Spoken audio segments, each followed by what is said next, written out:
ain't got nothing. You will. You want it? You got it. Reality radio done right. No nonsense, real and raw, just like you like it. He's corrupt, he's inexperienced, and he lies. Broadcasting from a broom closet in the Arizona Lotus Studios, it's Beef Vegan Presents. Here we go!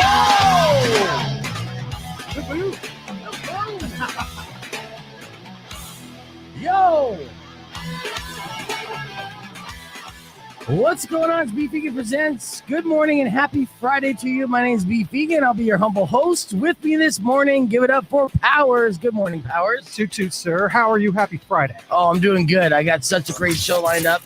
Don't mind that. I just hit the wrong drop. I wanted to give you a round of applause. I'll take it. Yeah. Thanks for joining. It's always a fun show when Powers is in the building. That's why we save him for last. And every Friday, we get together and we have a blast. So, what's happening on the show today? Well, a good friend is dropping by, Mr. Slobby Robby from Generation Cool in Slobby's World. Hence the shirt that Powers is wearing, which is fantastic. You can see it on that live stream. Yeah. And then a decent friend of mine, Herb Stratford, is going to be in the studio here around 9 o'clock. We're going to be talking about movies and what's coming to your streaming services, and maybe even have him try to get another shot at redemption against Powers because he's 0 for 2. Champ is here. Yeah. Well, I mean, that's you're 2-0 against Herb. You have to again compete against the other people on the show because Mari right now is undefeated. She's 4-0. 4-0. 4-0, and she's what competed against a couple people. So I'd be a little weary of that. I'm not too worried. Bring it on, Mari. Right. And on top of that, we also have tickets for Cypress Hill and the Tucson Sugar Skulls. So all that and a whole lot more. There's so much to get to. But first, not to be a buzzkill, and I don't mean that as a pun, but it does work really well. But Miranda, you got to watch out because you got killer bees on the loose. Killer bees. Killer bees. You know about these Africanized swarms of the bees? That's such a throwback. I thought, is that a reference to something from 2006? Are they still talking about this? Well, they talk about it only when they come around, and they've been in the United States for quite some time, 2 decades now. Oh, my goodness. I remember, obviously, when you're young and you're growing up here in Arizona, the scare, the hoopla behind, be careful. Someday we're going to have an invasion of killer bees. And, of course, at the time, it was terrifying.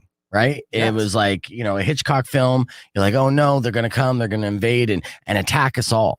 And then as they crossed the border, so to speak, kind of as they made their way up north, we found out that they are a real threat, but they don't. It's not like the birds. Right. They're not everywhere all the time, but they'll sneak up on you. And in Miranda yesterday, it was a horrific bee attack that happened. It attacked 3 people. 1 person passed away. I know. And I know it's Friday, and I don't mean to start off with something so sad, but at the same time, as a community service, I have to remind people when you're going out and everything, and you hear some buzzing or some swarming, be aware and be prepared to try to get out of that situation because they'll creep up on you. And then before you know it, boom, you can't get away. There was several firefighters got stung. One of them about 60 times. That quick. That quick while they're dressed head to toe. You keep in mind, these are firefighters. They're not showing up in tank tops and cut off shorts. Well, not to the events. They do that a lot though. Yeah, no, around the firehouse. Yeah. But when they get the call, they put pants over their cut off shorts. It's true. And that's a little gift for you ladies out there. Calendar time. Yeah. Now all you ladies out there, you can imagine or picture your hot firefighter friend in Daisy Dukes. You're welcome. Covered in bee stings. He survived though. He survived. That firefighter survived. You should all make sure that you survive too. Absolutely. Look out for bees. Yeah, so they had to shut that down, and just that's here. That's all around town, so it could happen. So be prepared. The next time you mow your lawn or anything else, just keep an eye out for bees. If you see more than 3, do I don't know how you would do a test. Maybe throw your cell phone on the other end of the yard with the speaker on loud and they attack the cell phone. I don't know how the killer bees. You're certainly not a botanist. That's for sure. No, I'm not. I have advice. There's a documentary about this very thing. Okay. It's called My Girl. And you should just tune in. That Macaulay Culkin performance of a lifetime. It is though. It traumatized me though. That's how could it thing. not? Don't end up like Macaulay. No. It's sad. And those weren't even killer bees. Those are just normal bees. Actually, I think it was a wasp, if you want to be precise. I thought locusts were the new bees this year, but no, they never really show up yet. Every year, everyone's afraid the Bible's just going to happen. You know, it's funny you said that. For the first time yesterday, I heard locusts, and my daughter tried to fun fact me, and she's like, "You know what those are? Those are cicadas." And I'm like, "Ho ho ho! Look at you!" So impressed with those big words. Yeah. I was like, you have been learning this whole time while just watching Netflix in your room. That's amazing. I'll be impressed when she can spell it. Right. Ooh, I know that would have caused a fight. I'm telling you.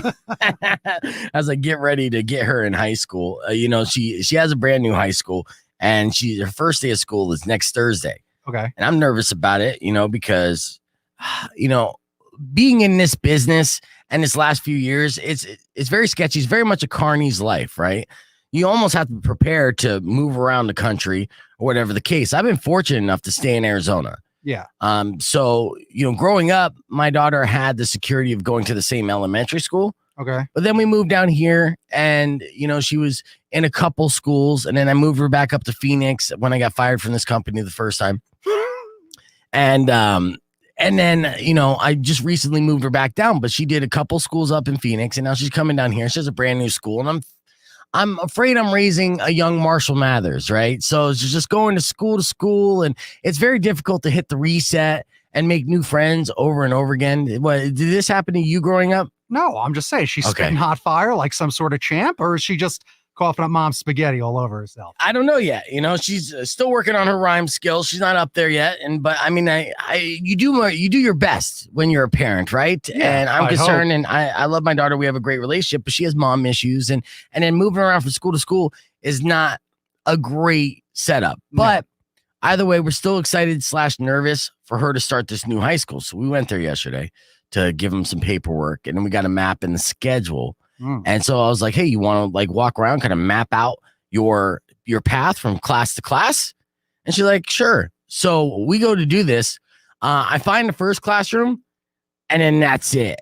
And then I'm in this maze, this labyrinth for the next like 25, 30 minutes. Can't find the next classroom. I'm looking at the map. I'm like, it's upside down. It's to the side. I'm like, well, maybe if we go this way, well, maybe if we go over here. And she's like, Dad, where are you going? I'm like, I don't know where I'm going. I almost wanted to drop out. I was about to say, you just had a panic attack. You just saw the lockers, all the hallways. Yeah.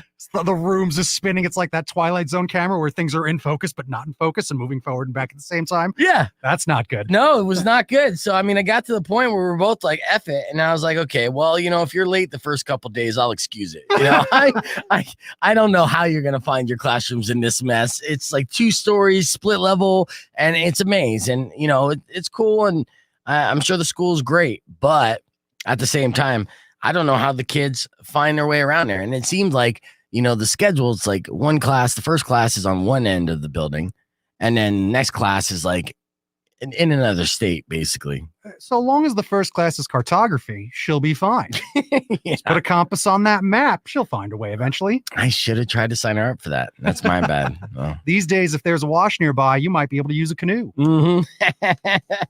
All right, we got a great 2 shows for you in one. So coming up next, we're going to talk about what I think might be a bad move for Scarlett Johansson, as she is going to war against Disney. Oh. Disney is the company that owns Marvel. Black Widow just came out, and if you remember, Disney was touting it as a huge success, but not everyone agrees, and Scarlett Johansson is one of them. We're going to break that down next, and on the stream, we have a bunch of stuff we're going to attack as well. So be ready for that. It's Beef Vegan Presents on Rock 102.1. Here's Lenny Kravitz. Are you going to go my way? Turn it up. Clear. Kaboom. Kaboom, kabam. I love it. Let's go jump on that. Well, let me go host this. Yeah. Let's get hosting. Host it on the mosting. Twitch. Exactly. All right. Good morning, everybody. Let's get you on the stream and do some shout outs here and do a roll call. And then we'll get into our there he next is. segment. Let's see all these comments, all these beautiful comments. Start off with some porn music on a Friday. Oh, there's the comments. I'm like, where was I? Yeah. There they are. Nick, get ready for your dad joke. I want to see that to start off Friday correctly. Good morning. Happy Friday, David. Manny, what's going on? Melissa, good morning. M Juice, time to make the tip drip. I like that. I woke up ready to go. What's up, Mike? Good morning, Rick.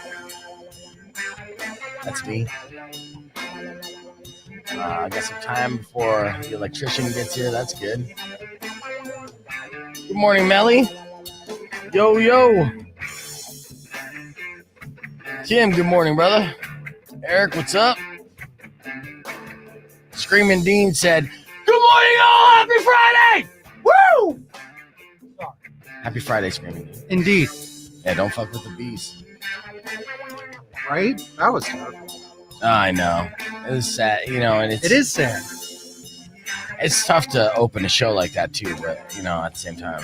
One time I was doing the local public access news, and we had written a bunch of jokes about a bee attack. But I didn't realize at the end of it, it's like, and he died. But I'm like, oh my God. I'm like, you wrote all these jokes, but the result is he died? I'm like, this isn't funny to read on the news. Not at all. I'm like, that's horrible. Yeah. Can't be having our neighbors be passed away from bees. It's the worst thing ever. It is. Like, imagine it that's seems like a fate. horrific way to go. I mean, Yeah. Yeah, like it's just like, no. I hate it. I mean, who wants to think about that? But I always hate the concept of like, oh, and then it came down to, I'm always afraid I'm outside, so windy, you're looking up, and then one of those tree branches just falls down, and that's how you go out. Like, oh, I'm glad I happened to be standing there that moment. Right. And my entire life's journey led to, oh yeah, and then a branch killed. What? Horrifying. I want to slip on a banana peel. That's a respectful. Yeah. That's how I want to. That would be the only way for you to go. Right. The most comical way. What's the best? way to do it. All right, let's see. Good morning, Suzuki Honda Hutch. All right, and you see Frank's emotes. Give them emotes. Get on it. Oh, let's hit. I can throw some emoticons on it. Oh, I got this message from Maxine on my Instagram saying, as a veteran teacher, your daughter will be fine. It'll be hard day one, but she'll adjust fine and way easily. I think it's harder on parents for sure. Heck yeah. We know the trauma of high school, and we do. And, and also my daughter, she's a G, and I'm afraid of her corrupting other kids as well. So we'll see. I know. But, like I said, like I have this great relationship with her, but I've been a single dad and she has mother issues and I couldn't protect her from all that. Yeah. And it was one of the concerns because, it wasn't necessarily a planned thing because I would not have chose this woman to be the mother of my child. I was very afraid. And unfortunately, all my fears kind of came to, right? So it came into fruition. I see that. Yes, that's why I hesitated in saying the word, but you know what I mean. So these are issues that we're trying to overcome, and luckily, she has me, but I don't know how. Luckily, she has me. It's kind of a funny statement to even think about. No, come on, you got it. You're good. Your heart's in the right place. All that stuff. You care about her. Being a dad, it's tough. That's important. That's a big deal. You take it. How many absentee dads? Like you're fully involved. Yeah, I know, but so the absentee mom, it's still the same weight, if not more. So so I still couldn't have protect her. I couldn't protect her from that. And then she's genetically kind of my clone. And I'm telling you right now, I was the hugest shit stirring fuck up in high school. I was legendary. No. Yes, I had before I went from junior high to high school. The high school administration had a meeting on how they were going to handle me, right? It was a whole thing. I had so many different issues, so many stories. We'll get to them over time, but I dread that she will kind of repeat my same mistakes. Yeah. And so we'll see. And here's the thing. She got a nose pierce, right? I'm like, cool. I'm all about self-expression. I don't care. Let your freak flag fly. Yes. I thought she had something drawn on her hand, like she's drawn a little tattoo. Now I'm pretty convinced that it's a real tattoo, like she got a little street tattoo on her hand. I'm like, what the fuck? How old is she? She's 15, man. Ooh. Yeah, man. 15. Yeah. I'm like, dude, did you join a gang? What's going on? I have to ask you this much now. Have you had the talk with her? The sex talk?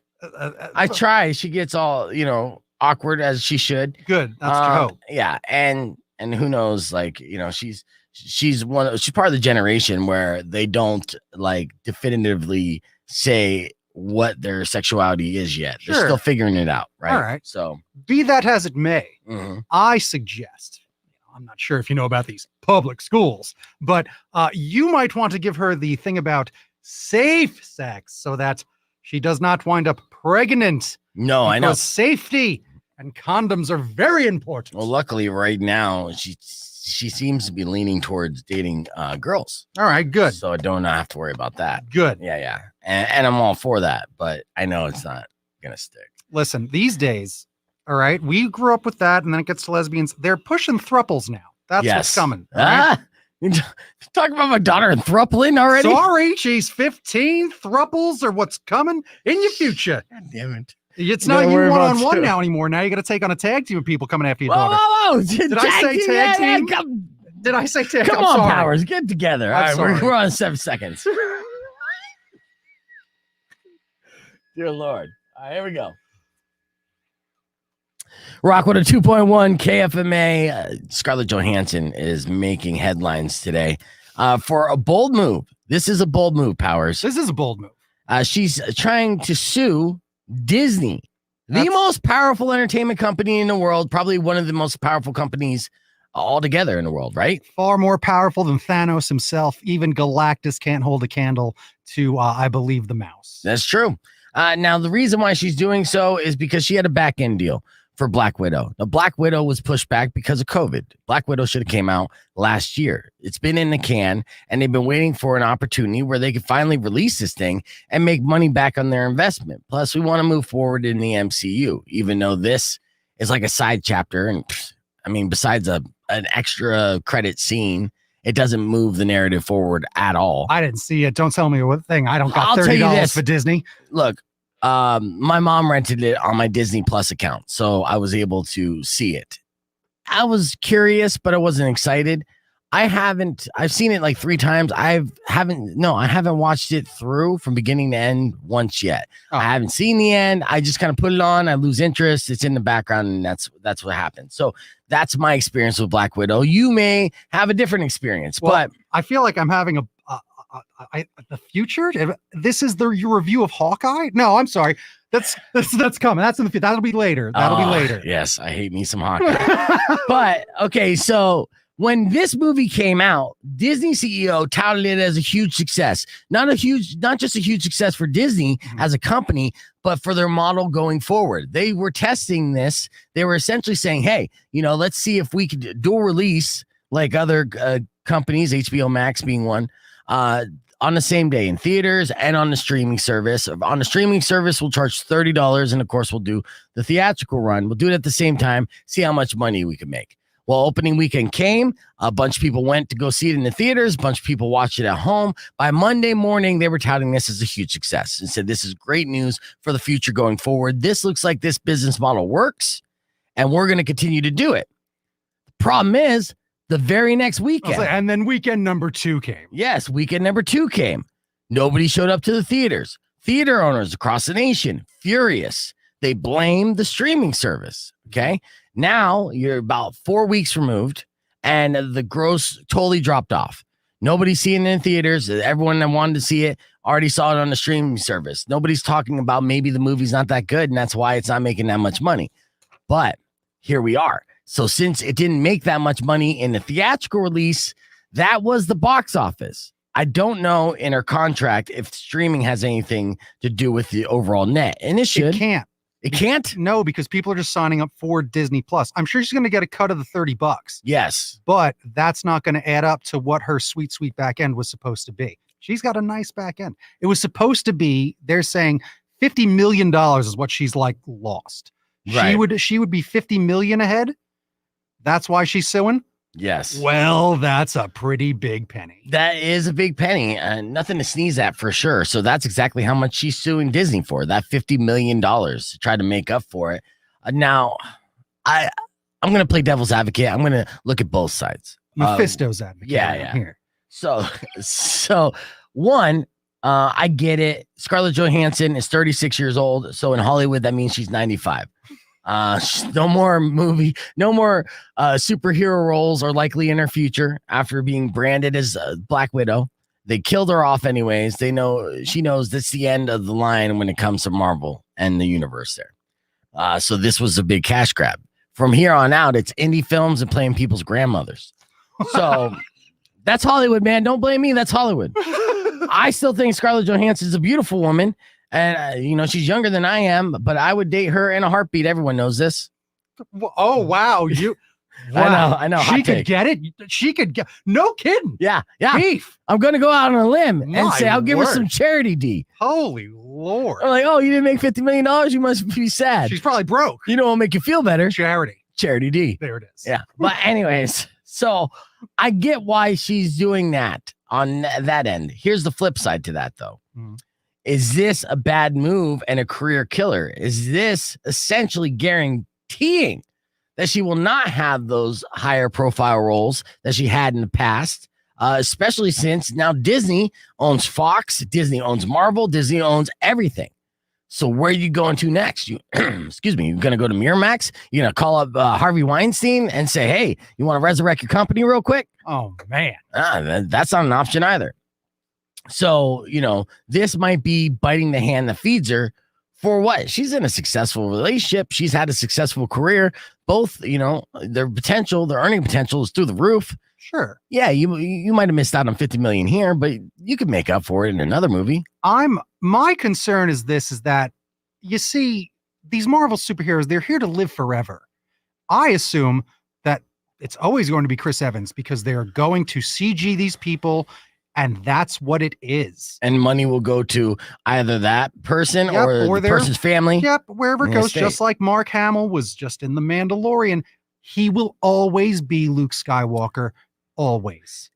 Great point. And especially since we're going into the multiverse, right? The multiverse essentially wipes away all rules and says anything can happen. And Black Widow died, but that was a different universe. That was Earth 616. This is Earth 91.2. Whoa. Right. So it's incredibly short-sighted to sue Disney because essentially you're burning that bridge of what may potentially be many, many, many, many, many, many returns. Absolutely.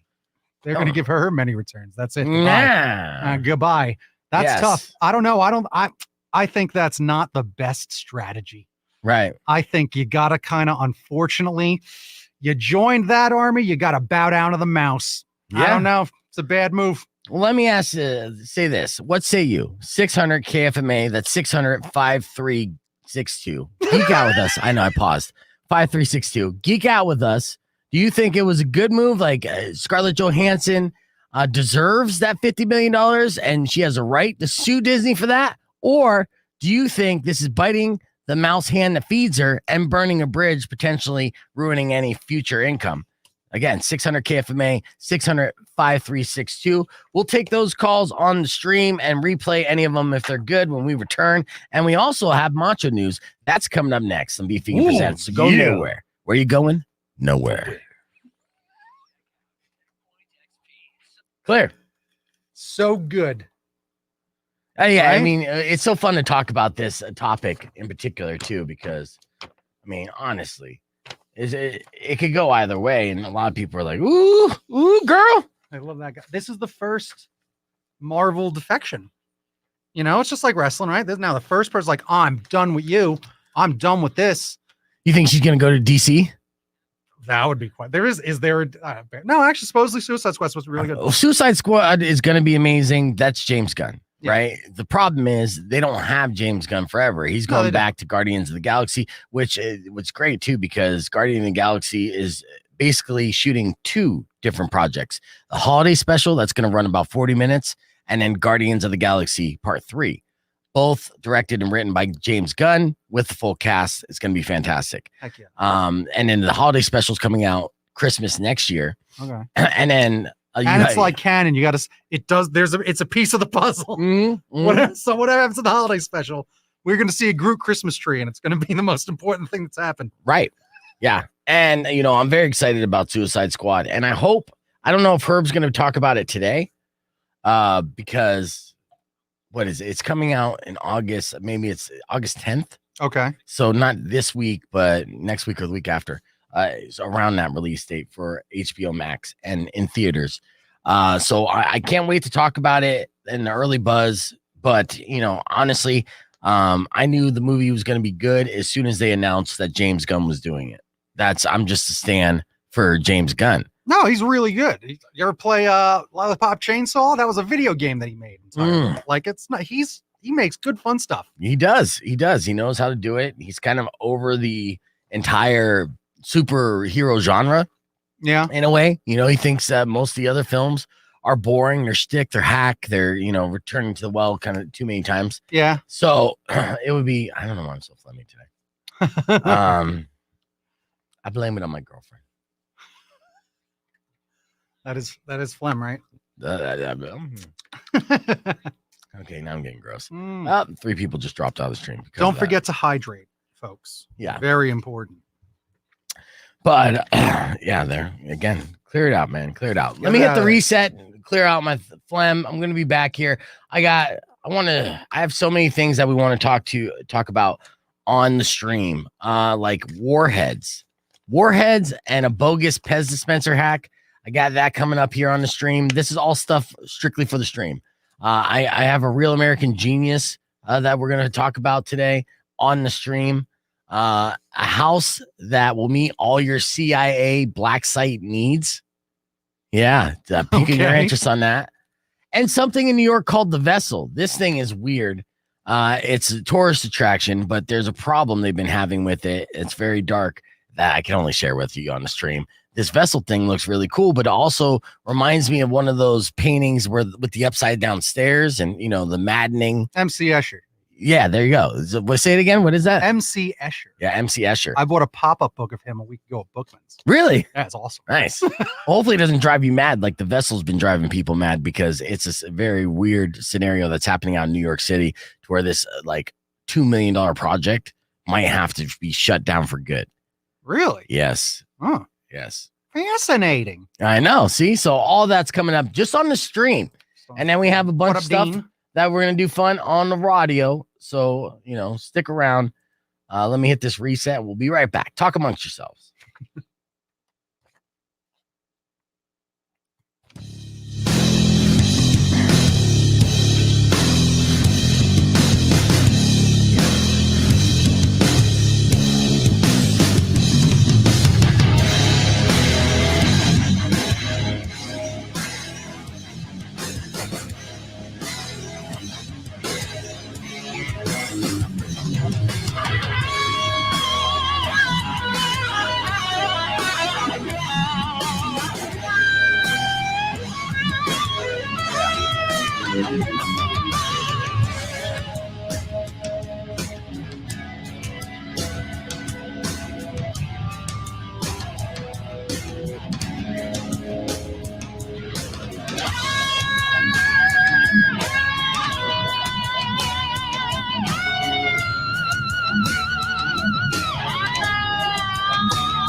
on this comment. Yes, Manny, I agree with this comment very much so. And, I think Bert Kreischer just did an interview not too long ago where, National Lampoon's Van Wilder, that movie, that's based off Bert Kreischer, the comedian's college run. It's based off his life. A lot of people don't know that. But yeah, 100%. It was based off of a Rolling Stone article that they did on Bert when he was in college, kind of like this king of partying, Pauly Shore type who just stayed in college like 8 years and wasn't becoming a doctor. He was just there for the party. And so they did that. They adapted it and they brought it to the screen. And of course, Bert was a comedian, an up and coming stand-up comedian, entertainer. He was breaking into the business and he had an agent and management team and everything else. And he was thinking about suing them. And his manager said to him straight up, and he said, this was the best advice he ever got in his career. He said, do you want to be the guy that sues people or do you want to be the guy that works? There you go. That's something to consider, and I was in a similar situation before, and I had to ask myself the same thing. Do I want to be the guy that sues people or do I want to be the guy that works? And so Scarlett Johansson didn't have the same manager, apparently. She's going to be the guy that sues people. I was like, huh? Well, let's see how wise and true those words were. I feel like, that'd be pretty wise, pretty true. Yeah. All of a sudden, there's the multiverse. Look, it is the Black Widow, but she looks different. Yeah. Oh, look, and there's a different War Machine. Is that a different Incredible Hulk? Mm-hmm. There they go. They'll be replaced. Just another variant, right? Yep, and nobody will care. I mean, you saw how many Lokis we had. That's right. So younger, hotter variants. Recast. There's a universe out there where there's younger and hotter versions of us. That's Spider-Verse. That's exactly right. You got all these different Spider-Mans jumping around from different ages, 22 years, 5 years, first day. It pisses me off that I'm not the best looking me, honestly. How do you know you're not? I just know. I just know. I'm in the universe where I had to tattoo a six-pack on my stomach. There's a universe of me that has a real six-pack, didn't need to get the tattoo. He's out there. Listen, how much did you ever really work on, like, I work out and I went through, I went to the gym and I did it for a while, whatever.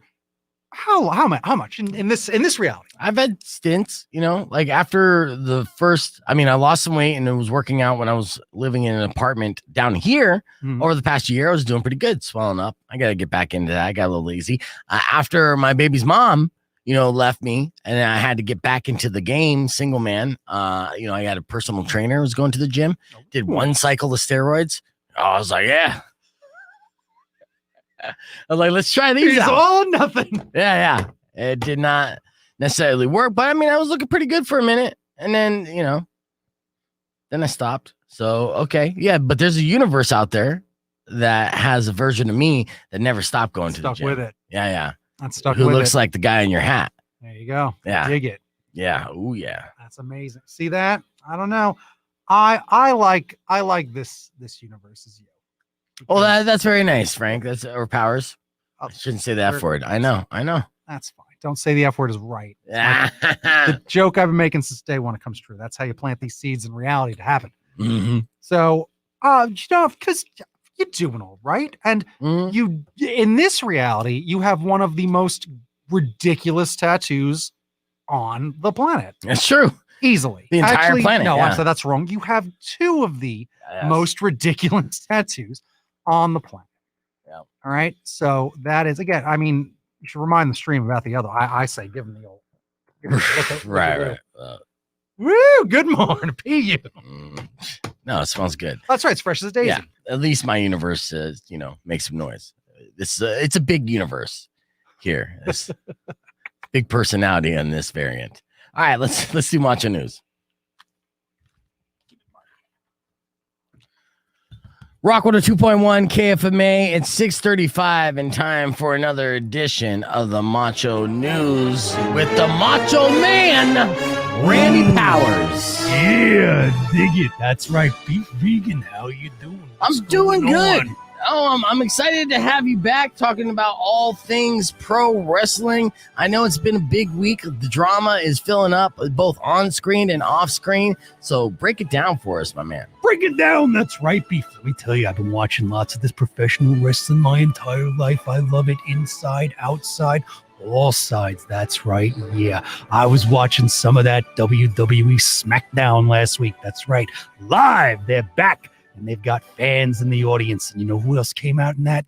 No, who else came back there on SmackDown? Who came back on Why, SmackDown? it was John Cena. Oh, yeah, yes. Look out. The champ was there. Oh, it was something to see. You could see him. He's calling out the head of the table, Roman Reigns. You could see John Cena because I thought you can't see him. That's kind of his thing. That Friday, he was available visibly on your television screens. Look at the video scope. There he is. Yeah, dig it. Yeah. So that's what happened. And then you know what Roman Reigns had to say about one certain John Cena? What's that? Why, he said he's the same old John Cena since 2005. The same old jorts, the same old tired act, the same old little jerseys, the same old thing. Why, he said that John Cena, why, he's like sex in the missionary position every single night. Yeah. Oh, no. That's the classic wrestling burn. I'm very excited about that. That was hilarious. Yes, That's when he right. said that and he delivered it perfectly. Absolutely. The head of the table, the tribal chief. Yeah, he's got it. He's your champion. He's got what it takes. I don't know if Finn Balor's got what it takes to take him on, but we're going to see what happens come SummerSlam. Yeah, dig it. Yeah, I think that's a filler spot right there. Finn jumped in just to do a good match because he's a good worker, but really everyone knows Hey, that. now don't you ever forget it. Finn Balor was your first Universal Champion. Yeah, that happened. It only lasted a day because he got injured. But you know what? I was reminded of the other day. You got to respect the Prince. Yeah. Okay, you say you got to respect the Prince. I think the tribal chief is going to roll over him on his way to John Cena. I think that's the big money. So this is just a place card filler because John Cena has to do some public appearances to promote Suicide Squad. That's enough out of you, Beef. I don't want to hear it. We got to shut this down and talk about that other company over on the other side. Yeah.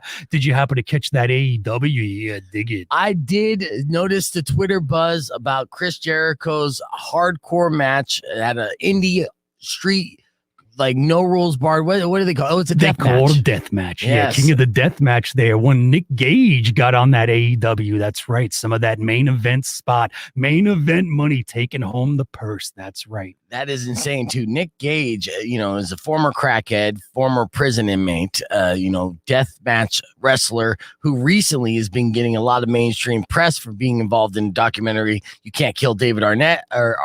Arquette. Yeah, thank you. WCW champion, piece of trash. And he almost did kill David Arquette with a fluorescent light tube. Absolutely. Stab him in Uses the them. neck. How terrifying is this man? It doesn't make sense. Using pizza cutters as a weapon. No. I don't think so. That's some madness. Stepping in the danger zone. Yeah. I will point out this. Twitter loved this as well, and this was brilliant marketing. I don't know if they did this on purpose, AEW, but when Chris Jericho's head was getting cut open with a pizza cutter, they cut into a picture-in-picture advertisement for Domino's Pizza. Oh, avoid the Noid. Look out. You can't have that happening. That's just synergy, they call it. Yeah, that was brilliant. Put on the spotlight right on that pizza. Give me some of that pepperoni. Put a little Sims money. Yeah, dig it. Snap into it.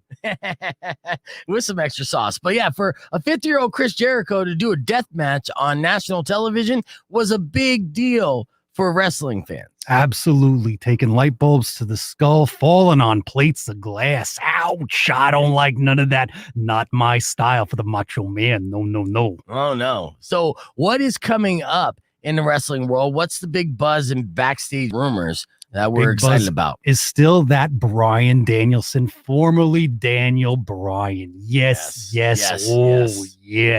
He might be sneaking into that AEW dark, might be sneaking over to Dynamite, taking over AEW, and he might be making friends in Chicago. Yeah, because there's one CM Punk known as the best in the world. Yeah, making waves again, making the headlines all in the world of professional wrestling. For the first time in years, we're going to see what happens. Yeah.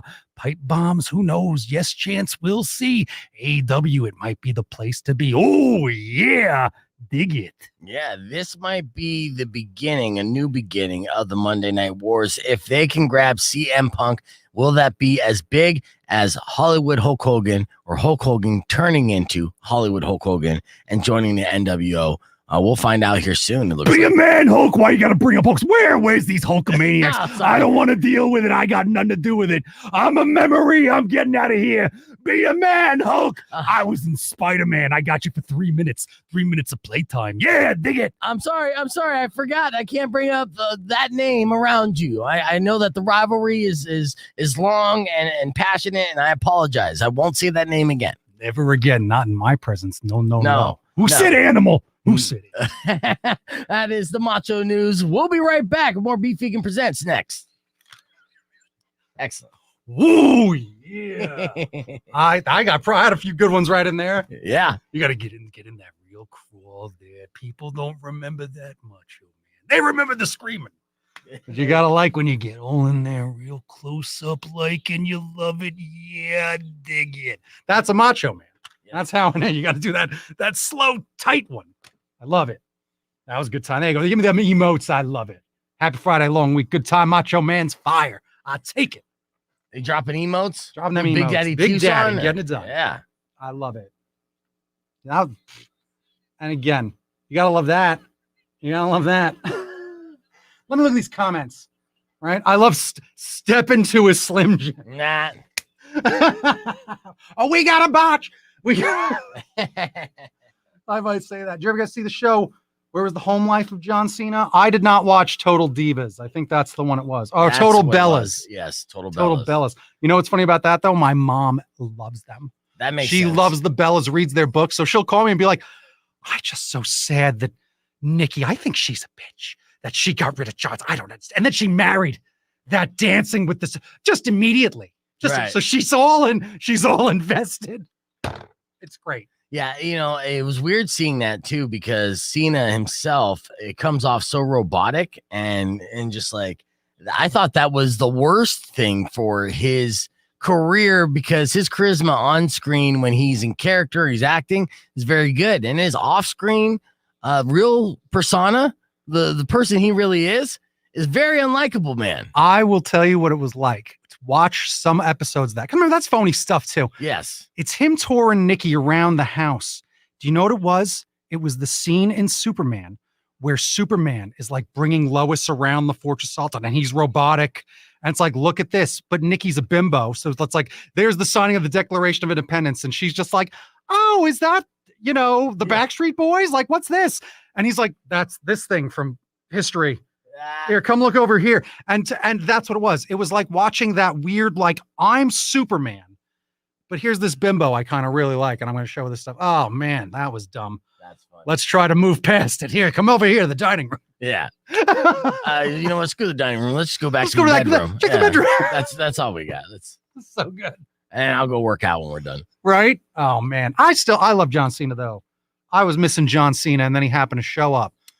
Because that's a big deal, yeah. It's you can hear it. It's the different. My problem with WWE is a bit that they have not made a superstar.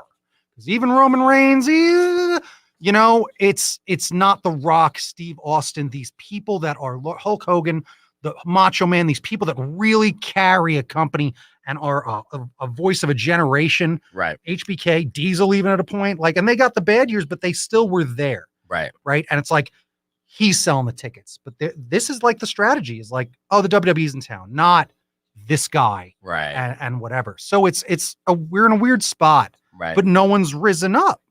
True. But have they had the opportunities? I don't know. I guess that's the argument. It's some of it. Yeah. I mean, there is no big draw outside of the movie stars, John Cena, The Rock. The rumors are The Rock's coming back. Oh, this is all setting up. The Rock versus Roman Reigns. Yes, which is great.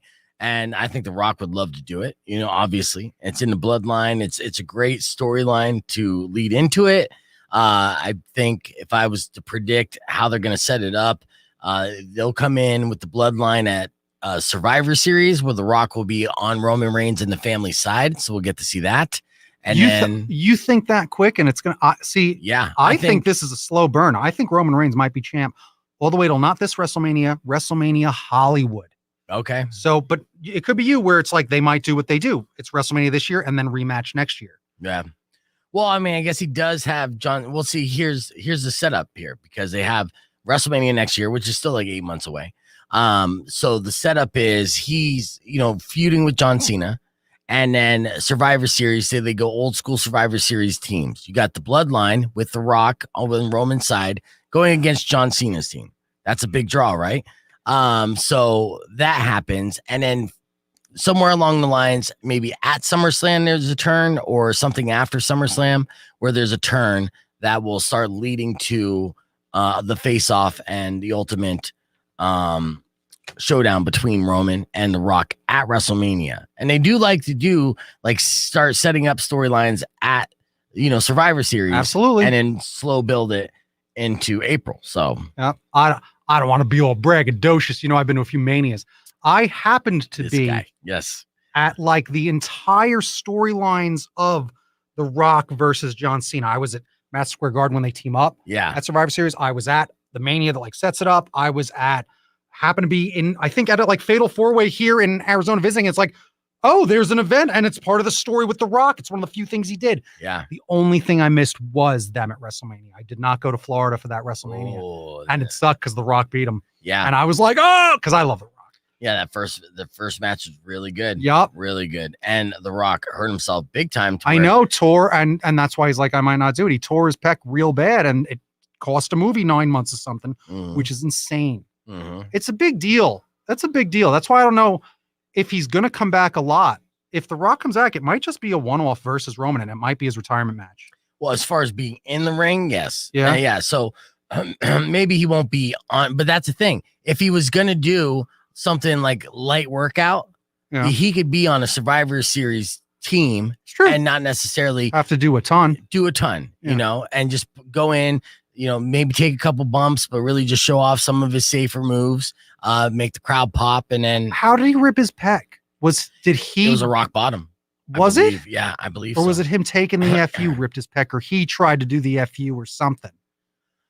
You know what? It could have been Cena's leg drop from the ropes and then just kind of caught him the wrong way as he was going down. Yeah. I think that might have been it. Or maybe Cena injured himself with Batista doing that. I don't know. Either way. Yeah. It was years ago, but it affects them movies. It's a big deal. Mm-hmm. Big deal. That was a great upset. I mean, everyone was thinking just the way that John Cena sold it. Like, I have to. This is all I got. Blah, blah, blah, blah, blah. So where you're like, okay, he's gonna win this thing. Yeah. And then he didn't. And you see in his face, like, ooh. It's the sad face, the sad him on the ground in the walkway. Yeah. Just defeated John Cena. He had one of the worst years of his life. His career that year. Yeah. And then, just like WWE to always, stick to their word, the once in a lifetime match happened again the very next year. Yeah. So. Twice in a lifetime. I was livid. Yeah. It's just so aggravating, just like WWE. It's just so obnoxious. Remember, they're selling you something. They will tell you anything. All the way like, nah, doesn't matter. Now we're gonna keep going. Doesn't matter. That's that carny. Right. All right. Let's move forward from pro wrestling. We've geeked out enough for these people. All right. I know we could talk about it for days. You and I love that chat. But chat loves the wrestling. It's a good time. I appreciate it. Yeah, it's true. It was a good time. Yeah. We'll revisit it next Friday. Everyone has a seltzer at this point, right? It's the White Claw craze. Everyone got in, and I guess people figured out like, hey, this is very easy to make, and you could come up with the same flavors, but give them different names, and people will drink them up. And I am one of those people. I turned into a seltzer drinker, not all the time, but I mean, I have definitely bought my share of the Claw and Truly and all that shit. That's like, 100 calories. That's cool. So I'm only drinking 1,000 calories. Yeah. Goes down quick. It does. Well, the latest in the game is Warheads. This is part of the nostalgia campaign. Everyone remembers Warheads, right? The candy, the super sour candy. I remember the first time I tried Warhead. I remember my friend that got me. Here, try this. I remember it vividly, and it was a blue one. It was a trick. So because I didn't realize how sour it was gonna be. It blew my mind. Where were you? We were just on the street. Ice cream man. We were kids and we're young. I remember we were probably 10 or 9 or whatever it was. But I vividly remember the first time I had a Warhead. Like, oh, have you ever heard of these? No. What is this? Oh, they're really good. They're really sweet. Wow. Nope. Idiot. Take this. Ooh, it's not, because when you drink soda, but you for a second forgot and you thought it was water and it's what happened? It's weird, right? It caught you by surprise. Yeah. Absolutely. Absolutely. So this is a big news in the world of candy. So they are releasing this. You see the picture here on the stream. This is legit. It comes in 4 flavors: watermelon, black cherry, blue raspberry, and green apple. And I don't know if it's going to be as sour. And the only thing I'm really seeing that is sour is the green apple, because green apples and blue raspberry, blue raspberry is sour. Yeah. But I guess, yeah, they're possibly all sour. Would you drink these? Let me know. Like, would you try one of these warheads? And does it feel like, okay, here's the gray area here. This is the problem. Is it like marketed for kids? I mean, this is a candy. No, this is marketed to 40-year-olds. Right. Who kids used to don't care about this. warheads, right? That's true. The same way that we don't care as much about, like, what, Crack-a-Jack or Nutty Bars or Mr. Good Bar or some nonsense old-time bar. I did enjoy Crack-a-Jacks, though. Crack-a-Jack's a classic. That's baseball. I'm trying to think of, like, old-time jams. But, like... Hold on, we got 5 seconds. Gotta get back on. So give me a comment in the streams. Rock 102.1 KFMA, and I have a PSA for you today. My PSA, don't shove living things into your rectum. Oh, okay. I had plans later. I'm glad I came in to work today. Yeah, that's nice. I know. This is why I'm doing this. I'm trying to save you the pain and discomfortment that you could experience if you do this. And I say this because, yet again, another story came out of China. And these stories, when it comes to this kind of intrusion, always come out of China for some reason. Now, there was a man who decided to cure his constipation by utilizing a live eel. And utilizing it meaning, like, knocking on the back door and letting the eel in. Does that kind of make sense? I'm trying not to be too graphic. I'm trying to protect our licenses here. The fact of the matter is, he kind of sat on a live eel. The eel entered and was hanging out. Now, the reason why he did this was to cure his constipation, but he's not alone. This kind of thing happens in China all the time. China is notorious for, obviously, all these kind of like natural methods of treating ailments. And they are very wise with that generational wisdom passed down to them from, centuries ago. Sure. And a lot of the stuff works. I mean, rhino horn probably does give you a boner, but, you're killing a rhino. In this case, a live eel in your rectum may cure your constipation, but it could also just destroy your guts from the inside out, and not in a good way. You know what I'm saying, ladies? So my PSA is, do not shove a live eel in the rectum area. So I don't even know where else I can go with this. But yeah, I will give you good news. Oh, thank goodness. Yes, thank you. The unidentified patient, he took a trip to the hospital after the animal burrowed further inside than he anticipated. Let me move away from the mic. Good choice of words. Yeah. And like, no, I didn't tell you to go that far. Yeah, it burrowed. Oh, okay. Yeah. It's like, I'm a deep eel. Anyways, then he was saved after doctors conducted surgery to remove the eel. So not only was the man saved, but the eel's also reportedly still alive. Thank goodness. Smells terrible, but he's still living. That eel has quite a tale to tell his other eel friends and family. Oh, yeah. But you don't understand the day I've had. I took a wrong turn and everything turned to S. So I could do puns all day on this. I mean, this is why I had to tell this story. But it is a PSA, honestly, because I understand a lot of people like their natural methods. So people are like, hey, I'm not going to take a vaccine and stuff. Science created that. Never. What I'll do is I'll have more vitamin C, load up the vitamin D, and then hopefully not get vitamin DEAD. So, so many people practice this folk medicine in China. So this happens all the time. Not everyone gets an eel that is a go-getter like this man did. Yeah. A lot of the eels they get apparently just kind of do a little spin around and then they're back out. This eel got lost in some way, just kept going south or north, if you will.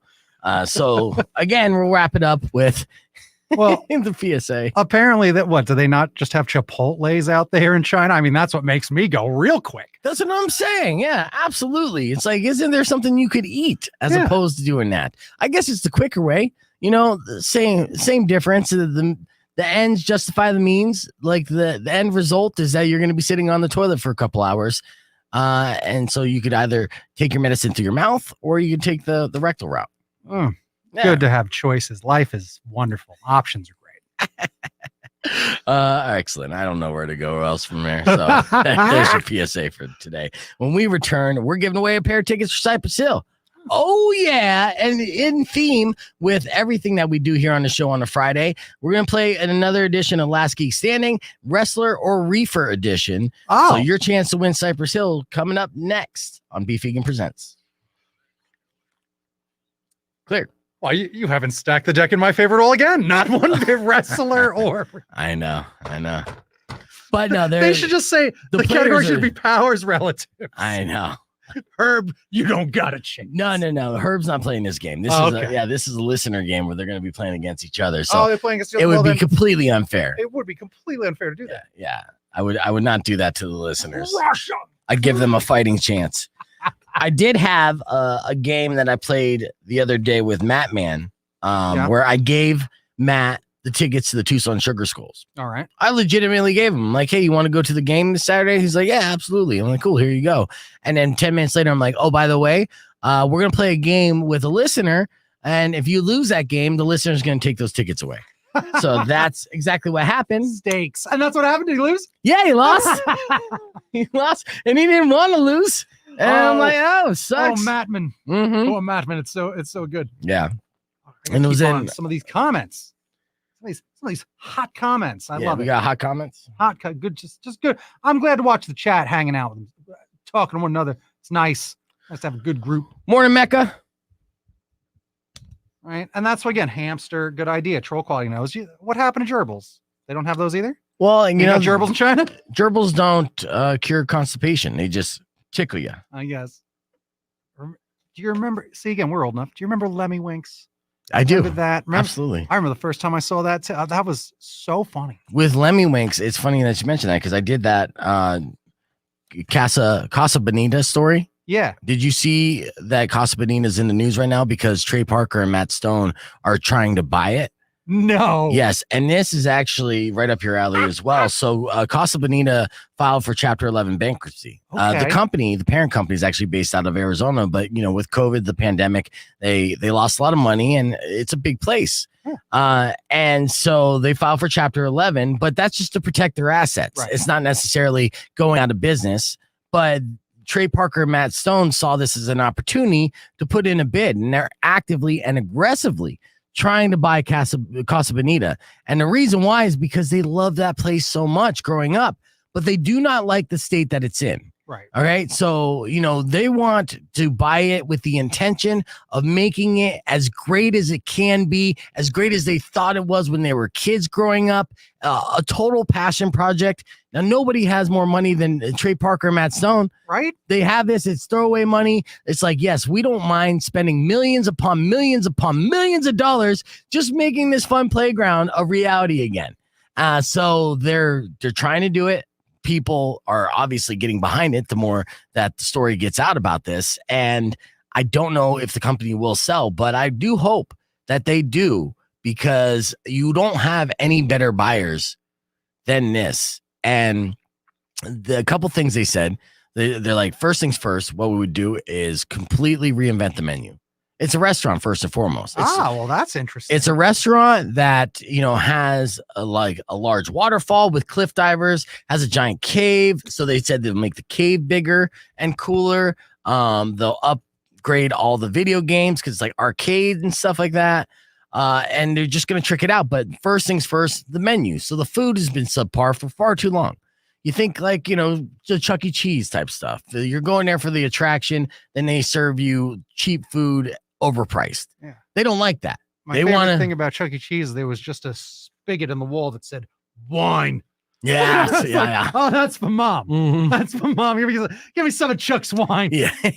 Yeah. Just a spigot on the tap. wine. Yeah. It's amazing. So So yeah, they'll fix the menu. So the restaurant part of it will be fantastic. And then they'll like amp up everything else and just make it phenomenal. And I'm excited for them. And I hope, like I said, if it happens, I hope it happens soon, and then they get on it, and then I'm going to schedule a vacation just to go to Casa Bonita. Nice. I have friends in the Colorado area, the Denver area, so it wouldn't be. I could go out and visit them for the weekend and say, "Hey, we're going to Casa Bonita, by the way," and they'd be all for it because they've gone there before.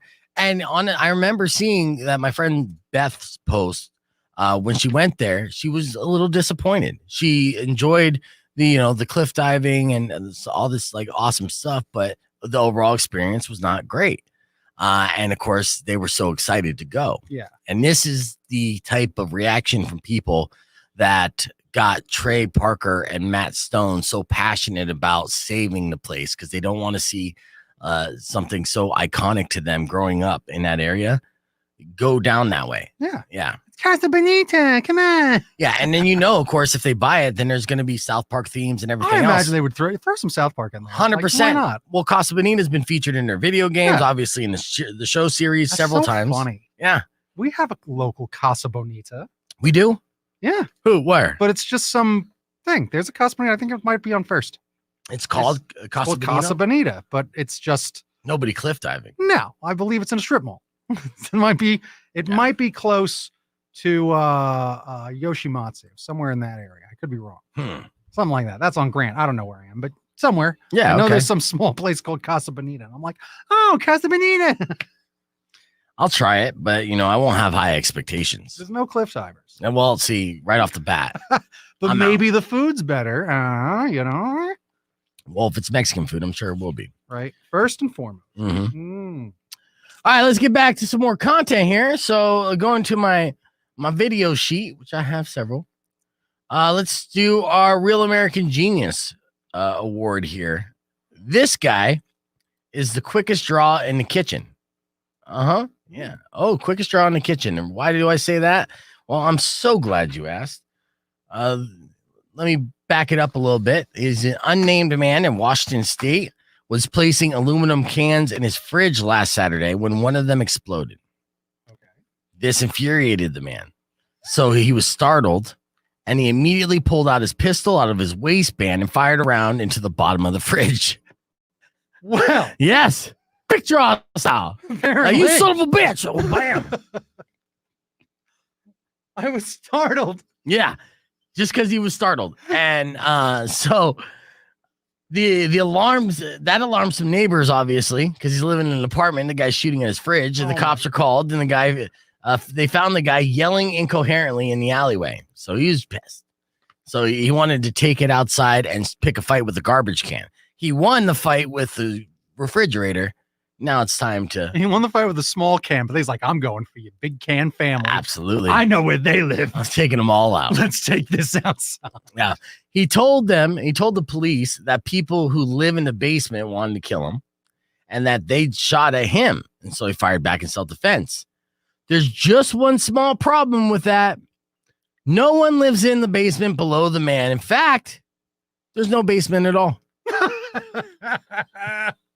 The man was arrested for second-degree unlawful possession of a firearm and discharge of a firearm. And that's our Real American Genius of the day. And he wasn't even allowed to have it. Wasn't even his gun. No. Great. Yeah. Yes. Picking fights with people in the basement. Hilarious. All right. We got to hit the reset here. And when we return, we're going to do Last Geek Standing for those tickets to Cypress Hill. So you guys stick around and chat amongst yourselves.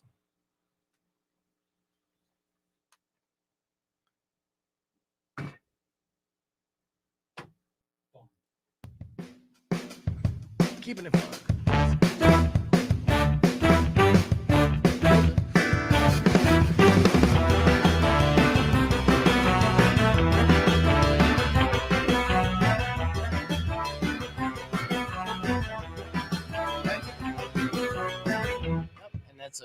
And we're doing on and off segments, so and so if anything that you across, you want to do segments and you're kind of like, you can always do it on the stream first. So record it, hit the replay, all that stuff. So of course.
Oh. I'll try to do a sad. Okay. Okay. As long as I was like, I forgot my slide was, guys. I'm sorry. Right. I have a sad kazoo.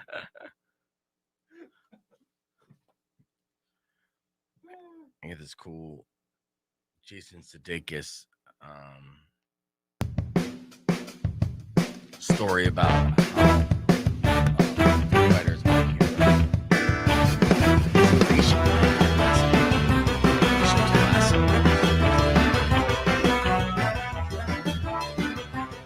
that's behind it. People are loving it. And apparently he was writing sketches, not only to songs, but almost about songs. So he would listen to a song and be inspired by it and basically write what that song meant to him. Kind of like what I just did with what that quote meant to me. Bullshit, right? So, and I was like, and I read it after that. But yeah, I thought it was a really cool story. So I'm gonna share it. Just like the creative process.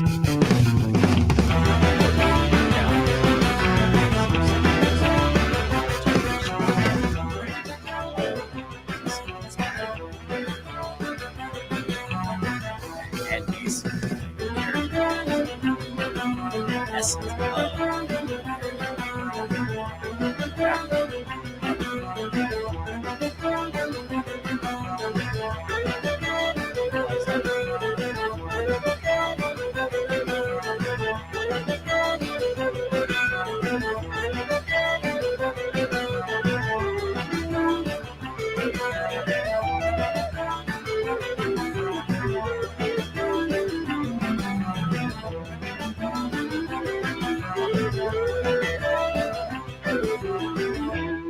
yeah, and it's something for all creative minds to be like, oh, maybe I'll try this. You know, say if you ever feel like I'm not feeling my music.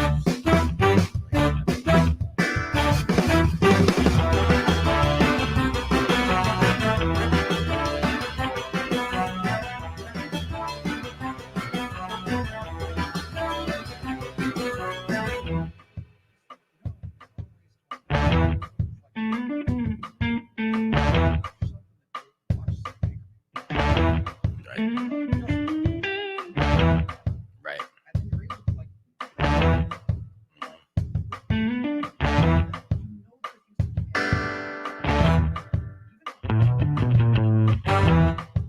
Yeah.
Suicide Squad, the emancipation of early quit nonsense, right? Mhm. Let's change the title. It got canned a bit. Yeah. 5 days before it's released. Right. Old fans are an uproar, and we need to take down this website, and we need to sign petitions, and we're going to complain. None of them saw the movie. Right. They're Yeah. gonna defend her from, like, she is Jesus. Right. Yeah. Yep.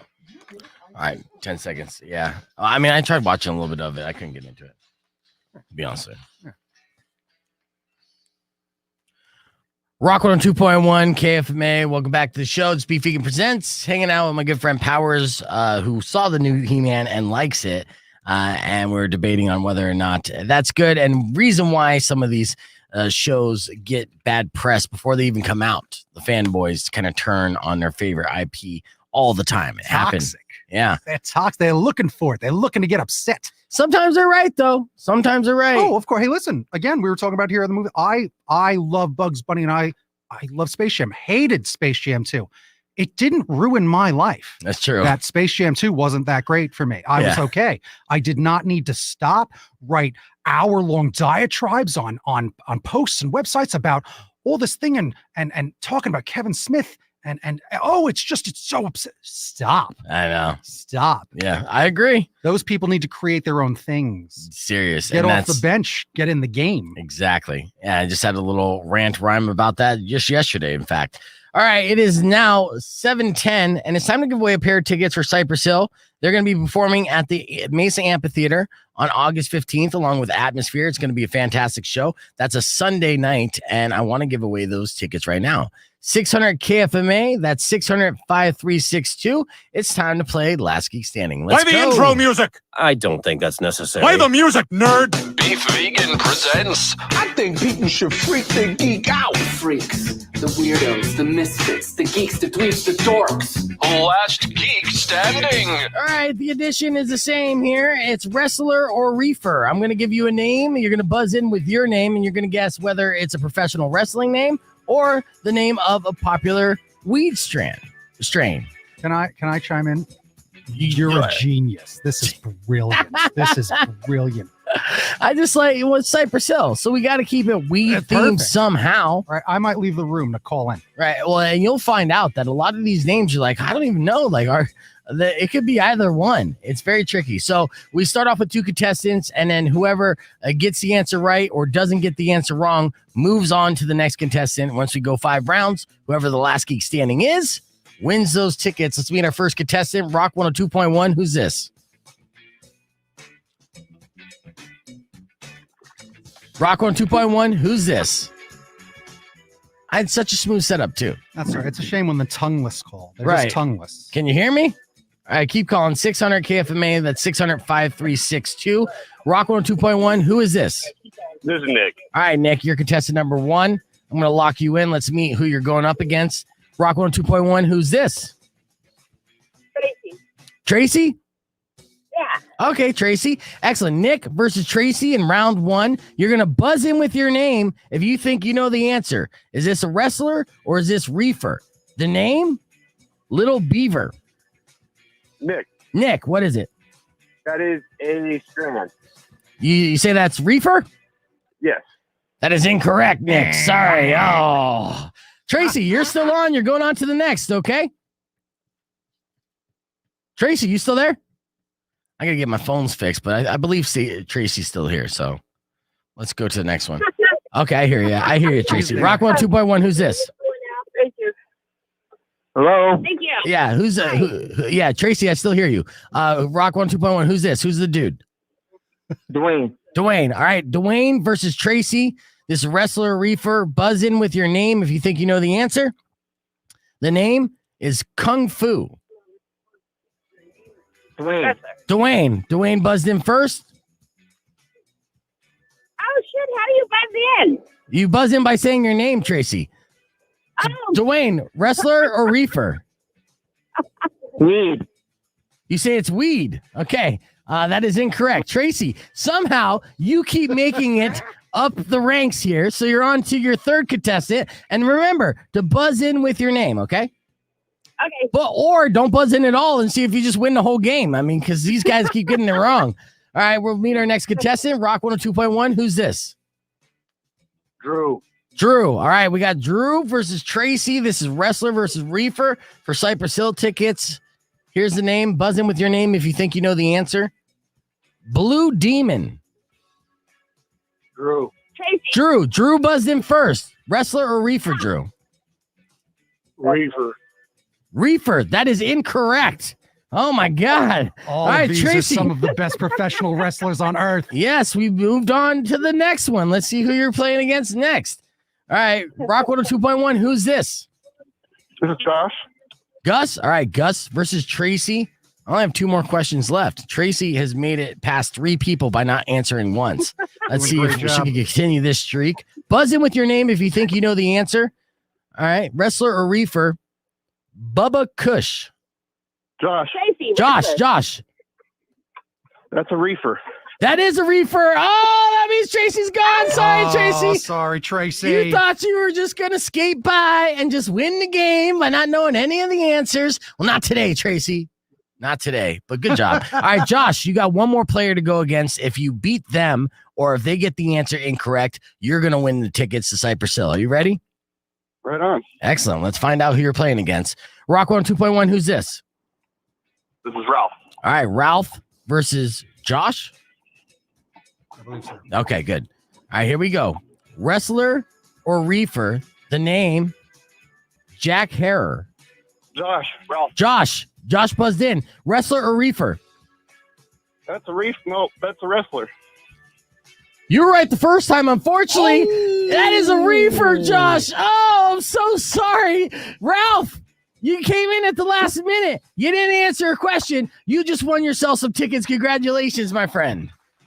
Hey, keeping it easy, dude. Keeping it easy.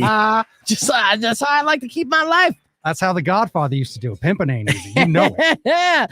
Yes, congratulations, my friend. Stay on hold. I'm going to get all your info so you and a friend can go check out Cypress Hill with Atmosphere live at the Mesa Amphitheater on August 15th. Then, okay? Awesome. Right on. Thanks. All right, coming up next, Jason Sudeikis is Ted Lasso. People love Ted Lasso. Did you know that Ted Lasso was 100% influenced by a popular Foo Fighters song? This is a fact. I'm going to break that down for you next on Beef Vegan Presents. See, there's some of that RVD for you. There you go. That's smooth. I dig it. All right, I got to put you guys backstage real quick, hit the reset, and get Ralph's information. So hold on, and we'll be right back. Chat amongst yourselves. You know what I would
There you go.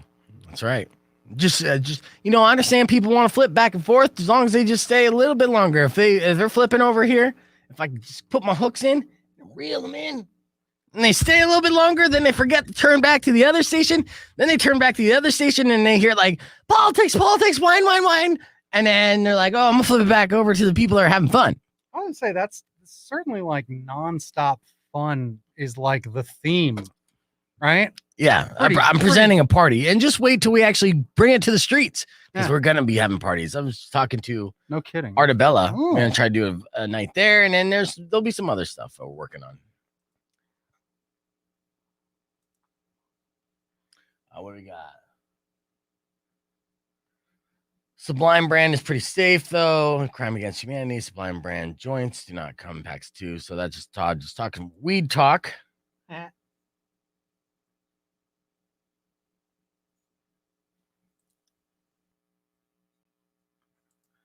see. Just reading through some of these comments here. Oh yeah. How much do you think a pair of Jordans weighs? What weighs? Yeah. You know what? That's a good question because they got to be light, right? Yeah. And that's kind of the whole idea of making those type of shoes. So I would say less than a pound. It'd be difficult to make it less than a pound, but yeah, I don't know. If anyone could do it. Let's see. Maybe let's say it weighs 10 ounces. 10 ounces. Wait, 10 ounces. Wait, that's not that much. A pound is 16 ounces. Okay. Well, okay. So what maybe do you like lock in. What are you locking in? Ooh, okay. What does an Air Jordan shoe weigh? I want to say 14 ounces. I want to go under a pound, but not by much. Final answer? I know I'm going to be wrong, dude, because the shoelaces, if they have laces. So yeah, I'm going to say final answer. All right. Do not disbelieve yourself. 14.7. Well done. Yeah, that's what I'm saying, man. I should be selling shoes like Slobby Robby. That's what he's doing. He's weighing in at however many Air Jordans I can figure out. What do you think he weighs in around? 230? What do you think he's at? Yeah, exactly. I'm like one of those carny. Yeah. I've been a carny my entire life, so I'm not surprised that I was able to guess that. Hell yeah. But yeah, I mean, the theory, well, I'm glad that my line of thinking was correct because I would assume the reason why I said the goal weight had to be under a pound, right? Yeah. So for Nike to be like, hey, we got to create this. What's the lightest we can get? We want to get at least under a pound. So that's our goal. So it's the closest under a pound that I would think. And yeah, so 14. Heck yeah. Yeah. And keep in mind, I've never owned a pair of Jordans. I have never either. Yeah. Everyone thinks I wear Jordans. They're just phony knockoff Chinese shoes. Yeah. People love them though. Mm-hmm. They love them. You know, good as gold, folks. Don't you forget it. They light up.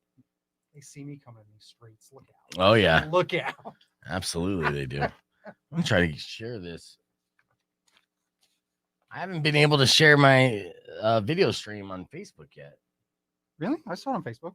Well, no, it's on the Rock 102.1 page, but that's always good to just you're gonna throw another share. It's been like an hour. I'll share it again. Mm-hmm. Share it again. I mean, you can go, I'll share the other thing too. Because I shared the Twitch sticker comment. And then this, I think I shared this. You gotta make sure you share. I'll give you them emoticons. I love them. Give me all the emoticons. Serve them up. Serve them up. Do I dare? I'm gonna do it. Yeah, dare. Yes, dare. There's no video with their friends. Okay. Share to group. Yeah. All right, and then reset. Hitting that reset, but I got more. Oh, I got more. It's coming up. Get some music. Share it to a public comedy group. We'll see if they turn on it. That could happen. I know. It does happen. Sorry. Like that's not what this page is for. Yeah, but it is. Right, it's comedy. Right. Yes.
Yeah.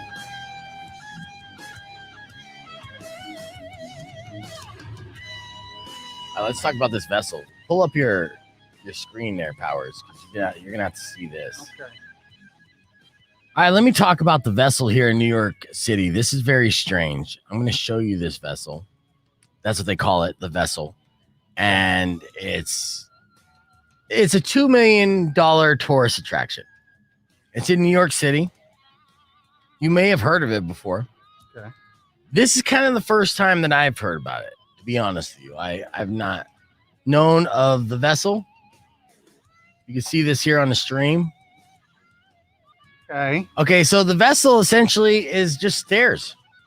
It goes up like in a vortex, like yeah, it's like circular. And you're from back east. Yes, specifically from New York. Yeah, you're from New York. So they built this in 2019. Okay. Now during pandemic, they were shut down for about 8 months, but they weren't really shut down because of the pandemic. They shut down for other reasons. Those reasons came to the surface again, and now the conversation to shut it down for good is happening amongst the billionaire developer who invested $2 million in this tourist attraction. Okay. They want to shut it down for good. And the reason why they shut it down for good is just yesterday, and this is the tragic part of the story, a 14-year-old kid jumped off, committed suicide in front of his family. Terrible. Right. In front of his... Yeah. And a kid was from New Jersey. This is the sad part of the story. And this is why I'm not sharing it on the air, but I can share it with our streamers because they get it. This is real talk. Now, if you look at this thing is maddening.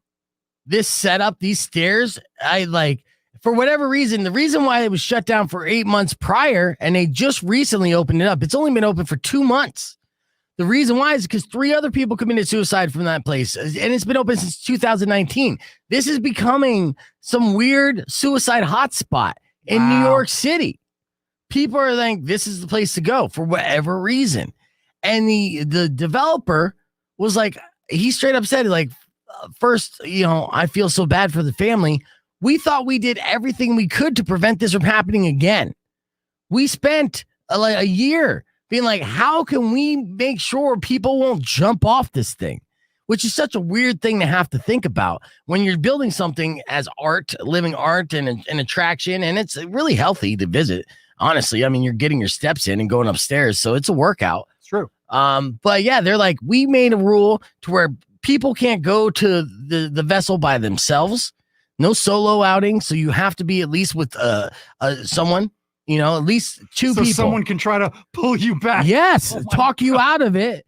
Like, that's one step they made. Another step is they added security to be on the lookout for people even just kind of looking over a little too much over the edge. Oh, that's ridiculous. Right.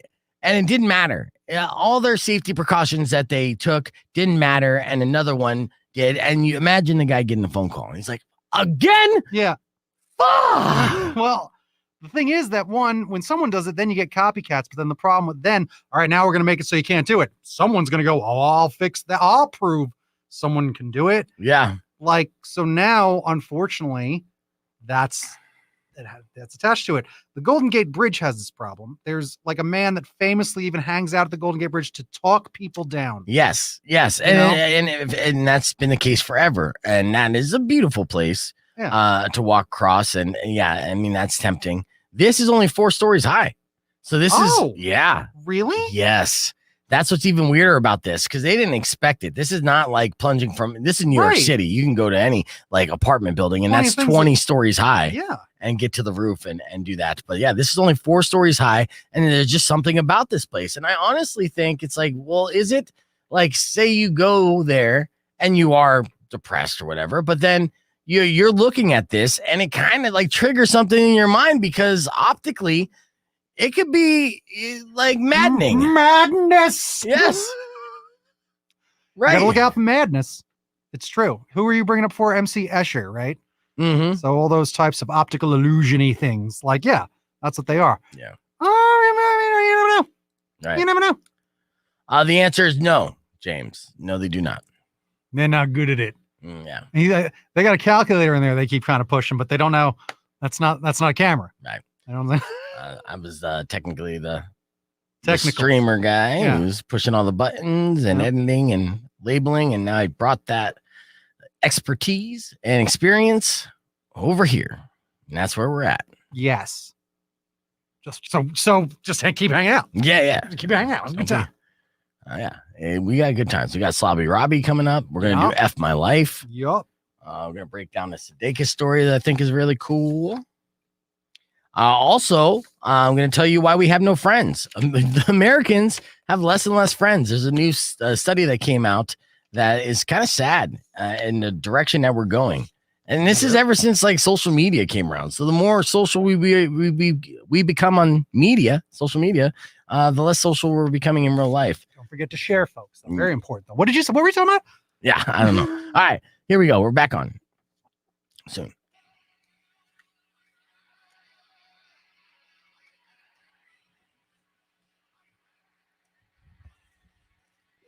Rock 102.1 KFMA. Welcome back to Beef Vegan Presents. I know most of you out there, a lot of you out there, are fans of Ted Lasso. Ted Lasso won all the awards. Jason Sudeikis has been getting all the praise. And of course, he went viral early in the year when he won an Emmy and he was just in a hoodie and people thought he was stoned. But he was over in London and there was a different time difference, a major time difference. They also thought he was sad and crying because of his ex, Olivia Wilde. Is that whom? I believe so. Who's banging Harry Styles. But that wasn't the case either. He was just tired.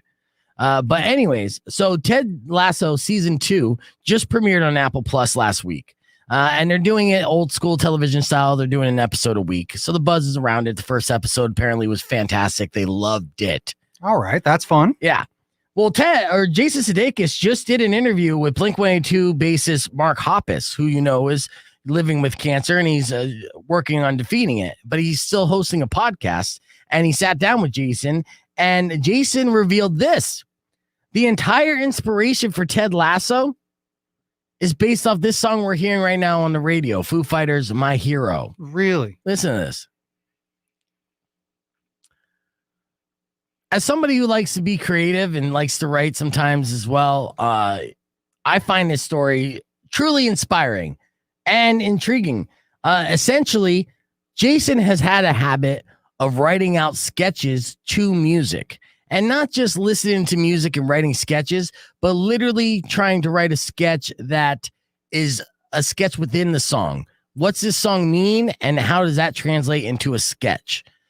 So when he was at Saturday Night Live, he would write sketches all the time to just different songs. And if he was like hitting a creative wall, he would hit, he'd just start playing some different songs and he'd come across a song that would inspire him in a certain way, start writing. So this is what he said. He said, I knew what it was about for me, and some of those themes are literally being used in season 2 of Ted Lasso. This song he's talking about, which I hadn't put together until I put together this list. Just the idea of false prophets and don't meet your heroes, and the idea of like all statues have clay feet, I think is another example of that. People are human, people are human.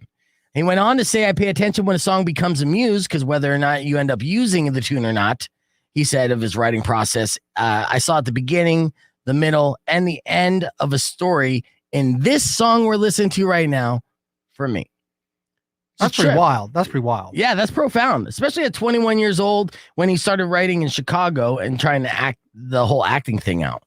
And I'm trying to hear it. Obviously, this is a classic Foo Fighters song. Oh, yeah. I mean, that's the thing. Sometimes lyrics, they are telling a different story than just that tune. Oh, that's another thing. As for the Foo Fighters connection, Sudeikis said that, he never spoke to Gus or Dave or any of the guys in the band about what that song is about. So he doesn't know what it means to them. Right. He just knows that what it means to him. And now I wonder, in this weird little world that we live in, I guarantee you the Foo Fighters are probably massive fans of the show, especially if they know Jason personally. Absolutely. I wouldn't be surprised. Absolutely. And then even when you hear that, it's almost just like, how do you not then almost take a look? Yeah. When something's a big hit with Apple, even them celebrities are seeing some of it. Right. I'll tell you what, though. It's a good thing that Foo Fighters is not fronted by Scarlett Johansson, because hearing this, she would sue his He'd ass. sue him They'd quick. be like, that's my IP now. That's Lickety split.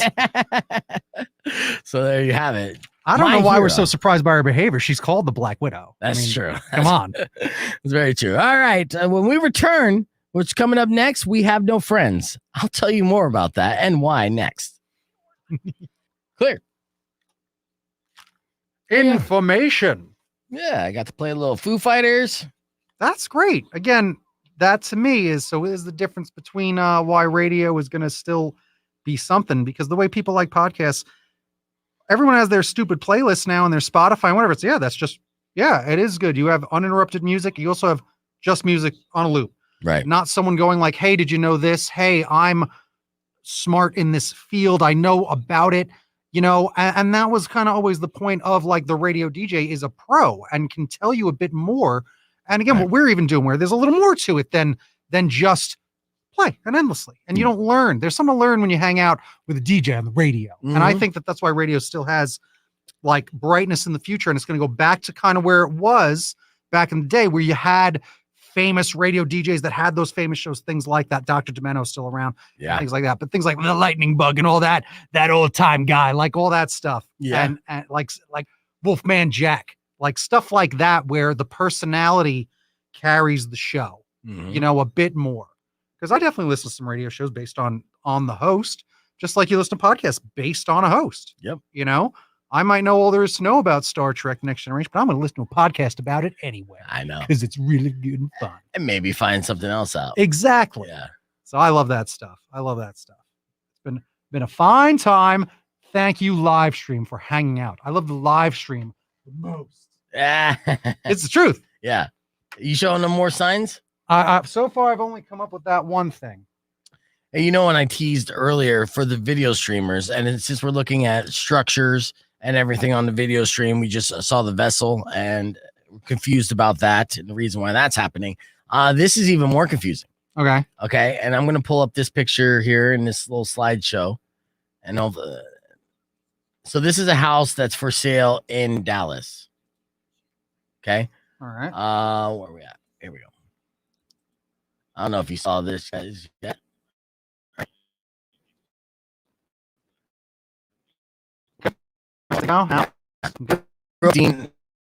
And do I do weekend on air?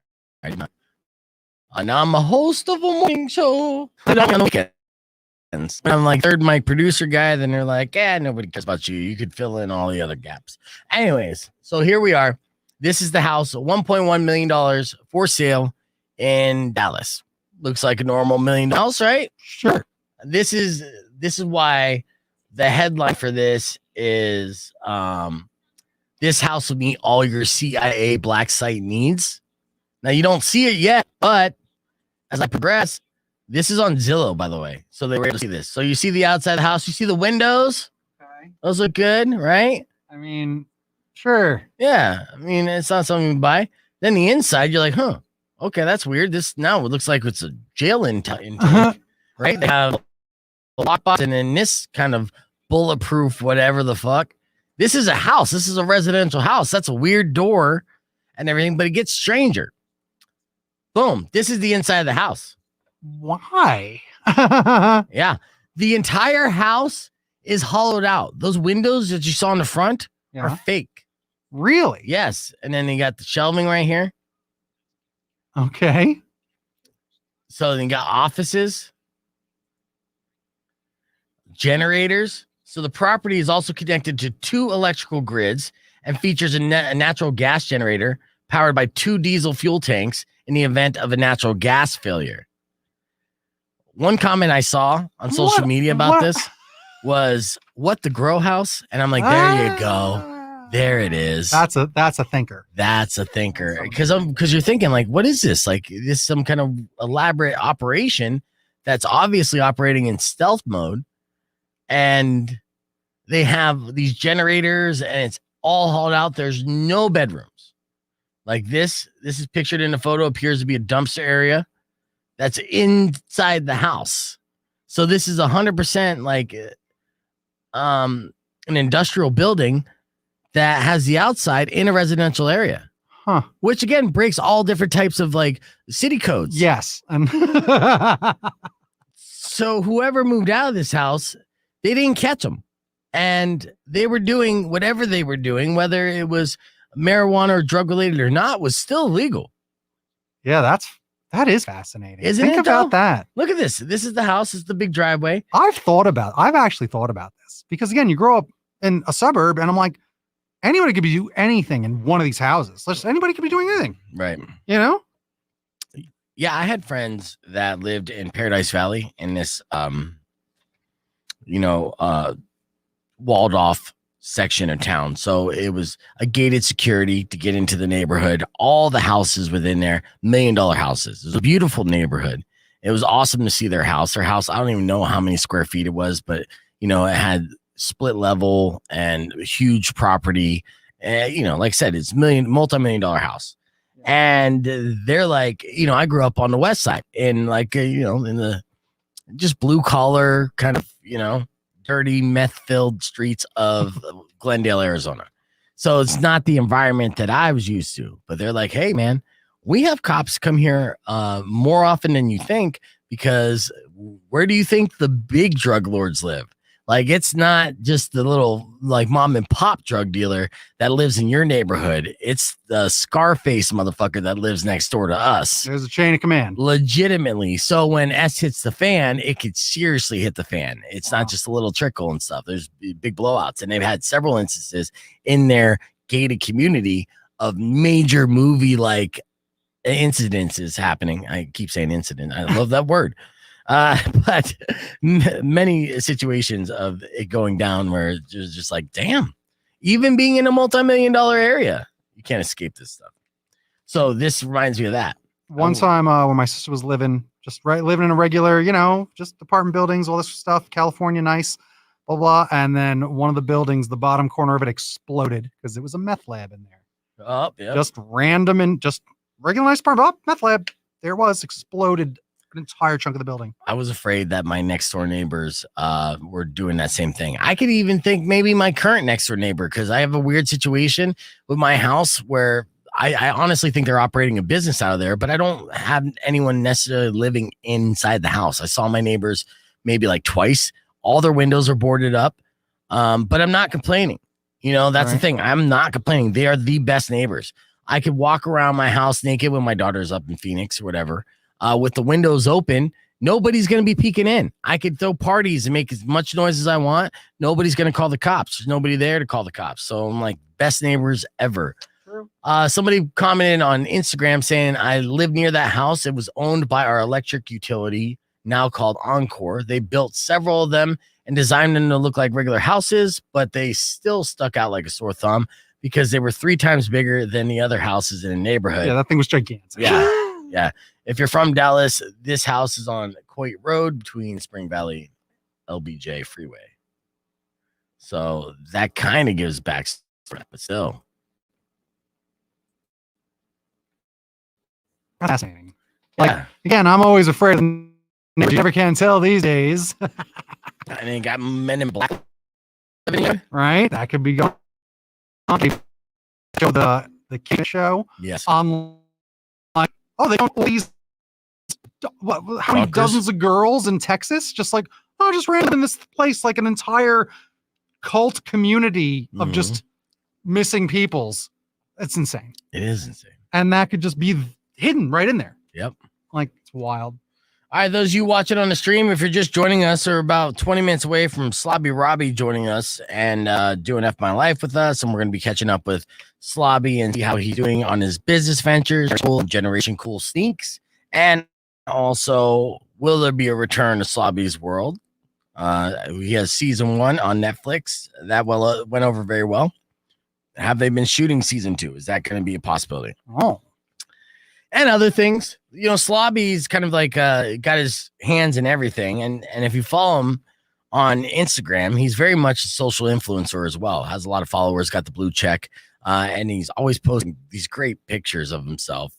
Mm-hmm. It's crazy for somebody's like Slobby, who's no model by any means. He's just a character. who is getting as many likes as the hottest chicks on Instagram showing off their butts. And, the different shots and his outfits and everything else. I mean, full blown. He's like Powers cranked up to 111. He's got that fashion sense, and it's always tingling. Yeah. And then, of course, Powers has a Slobby Robby shirt, if you guys notice that. You got to look good. So, of course, good. I think Robbie's going to appreciate Right? that. There you go. This ain't new. I've had this for a while. We have that to look forward to. Yeah, where'd you get that? Generation Cool.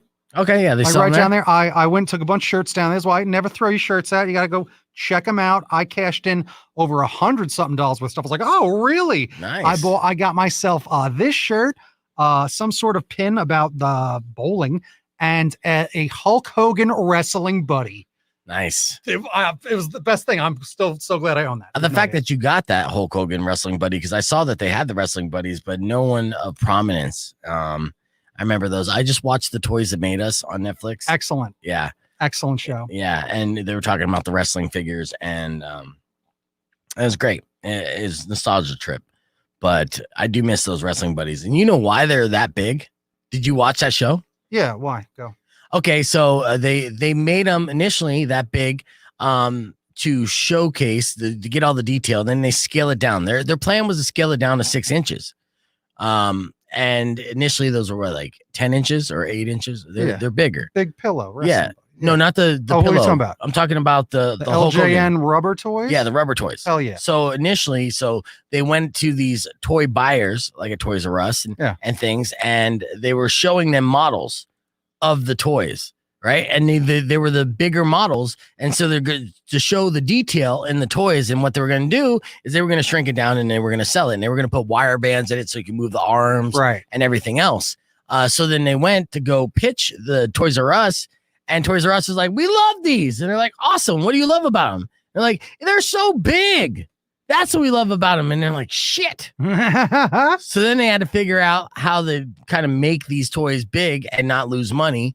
And so what they did was they took out the wire idea. So now you couldn't move the arms. Right. They would just be in there, and they put them in little poses. Signature poses. And that's how they got away with it. And that's why we got those action figures, which I thought was good information. But at the same time, I was bummed that they didn't stick to the original plan, because those rubber figures even shrunk down to 6 inches, but bendable.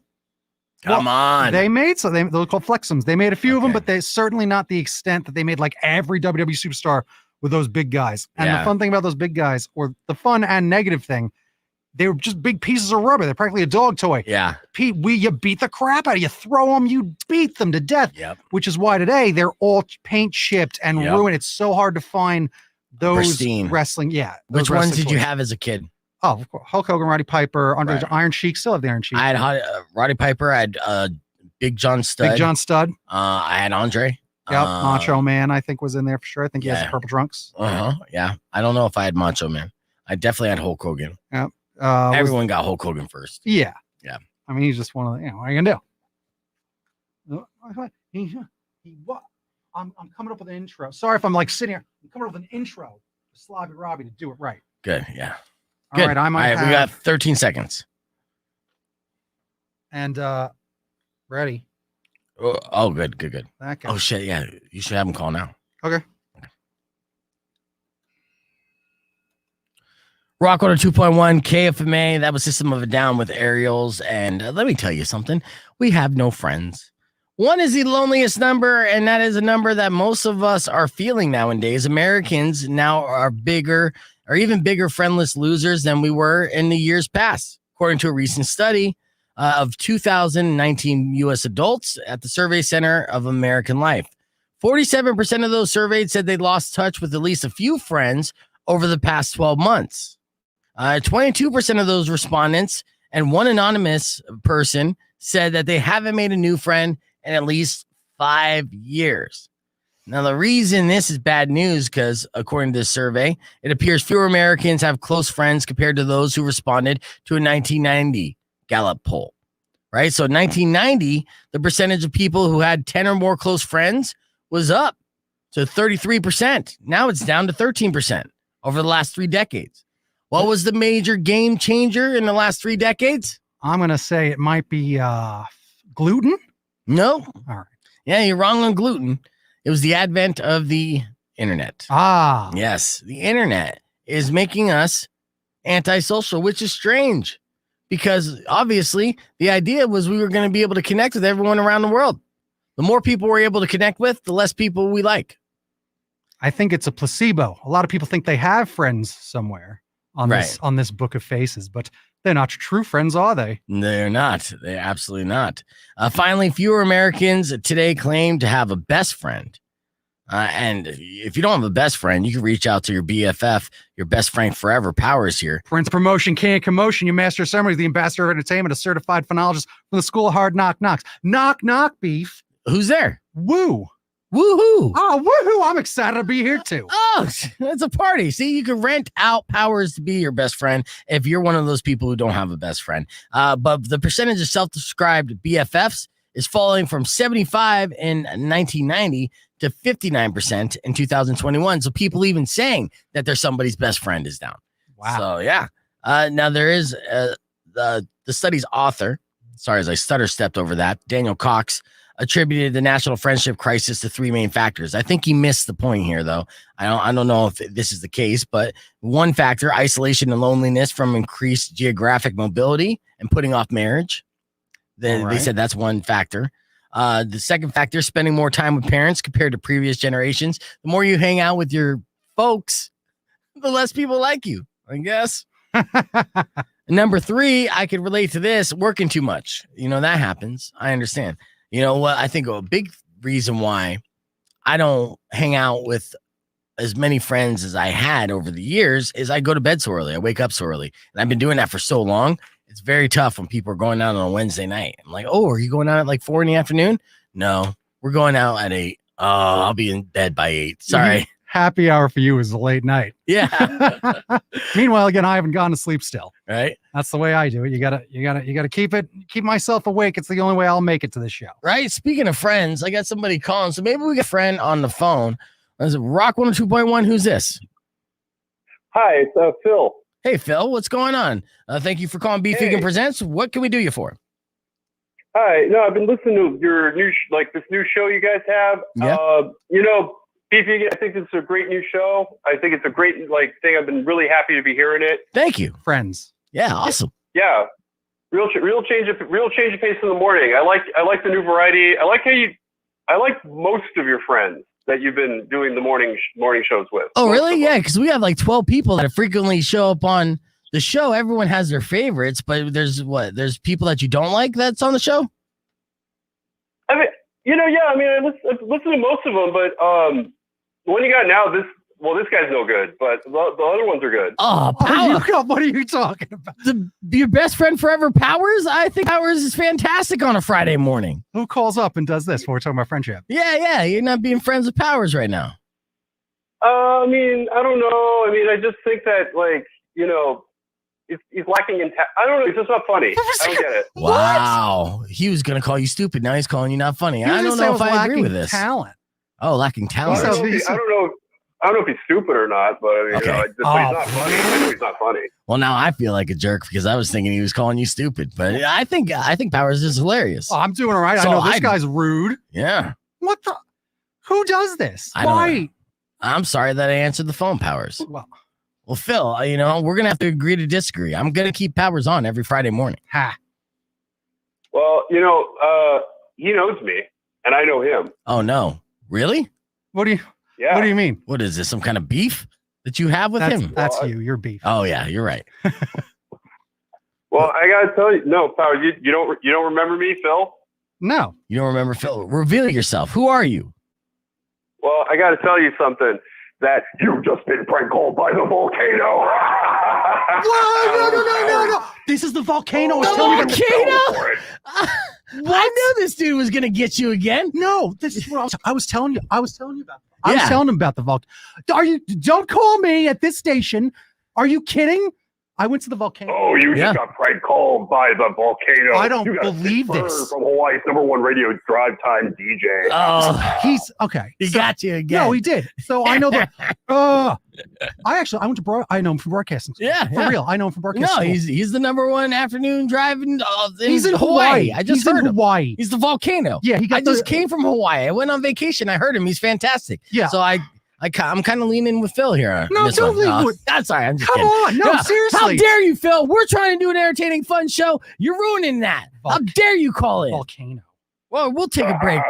Oh, you fell for it. Hot blood and sinker powers. Sick bird. Oh, the volcano. All right, when we come back, we got F My Life with Slobby Robby. Stick around. I hate Hawaii.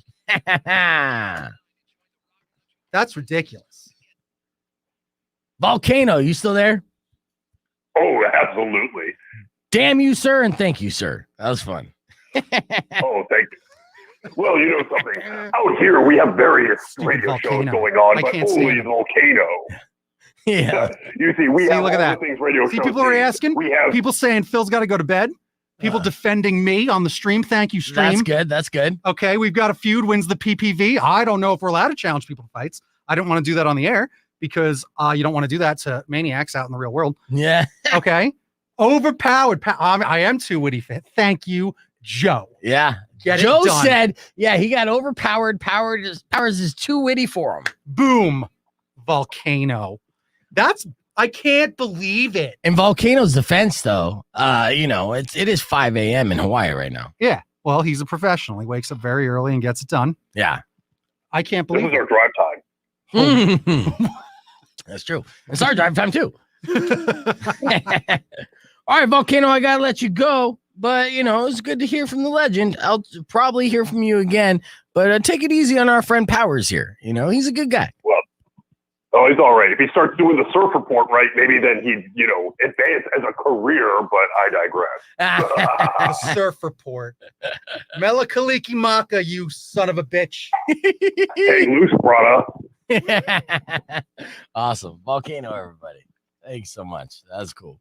That's ridiculous. I'm sorry. Well, it's good not to be roasted myself, so usually people want to bag on me, and it feels good to be on the other side, Powers. I'm not going to lie to you. I'm not necessarily completely disappointed or upset about that. I don't take criticism well or trolling or old rivals that I'm pissed. Yeah, I know. It's all right, though. We'll Yeah. have fun. Thank you, stream. Yeah. The volcano. Yeah, at least the stream is defending you. That's cool. That's what counts. Okay. Listen, Yeah, absolutely. I've known the volcano for quite some time. He stalked me for years. I can't believe this is absurd. It's too much to handle. Let's see. So Let me text Robbie. Thank you, Troll Quality. Troll Quality would know what's going on here on the stream. Troll Quality knows. Yeah.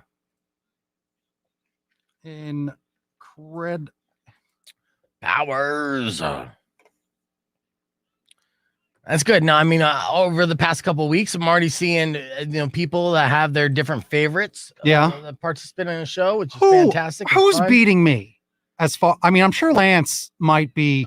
Mari, we got a couple guys that like the way Mari looks, and Mari's fantastic too. I know. Beyond her and looks, Mari's very, she very brings a good, but lot. she's also gorgeous. And Yeah. It's gonna be difficult to I one time worked. go win a popularity poll. I'll give you an example. Go ahead. I posted everyone's picture that's on the show on the KFMA page. I didn't get the most likes. You got 2 likes, right? I think I was one of them. Right. And other people, everyone else got 1 to 2 likes.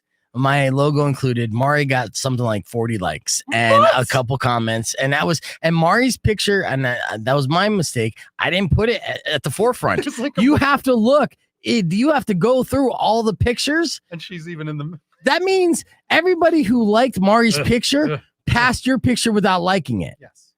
By It's choice. not your fault. And I thought it was a great picture. That was the half off. Yeah. Right. These glasses, I love them. Yeah. I love them. But what can I tell you? We'll see. Manny knows the deal. Yeah. Manny does know the She is a hottie, no doubt. It's true. For Were sure. her pictures like a before and a now picture? Like, Yeah, before and after. It was great too because someone commented on the stream saying the before and after meeting be vegan. And I was like, that was good. I'll take it. Yeah, I'll that all day long. Oh man. I love it. Wow, 2 hours. It shows you time flies having fun. Holy crap. Like wild. All right. Oh, what's that?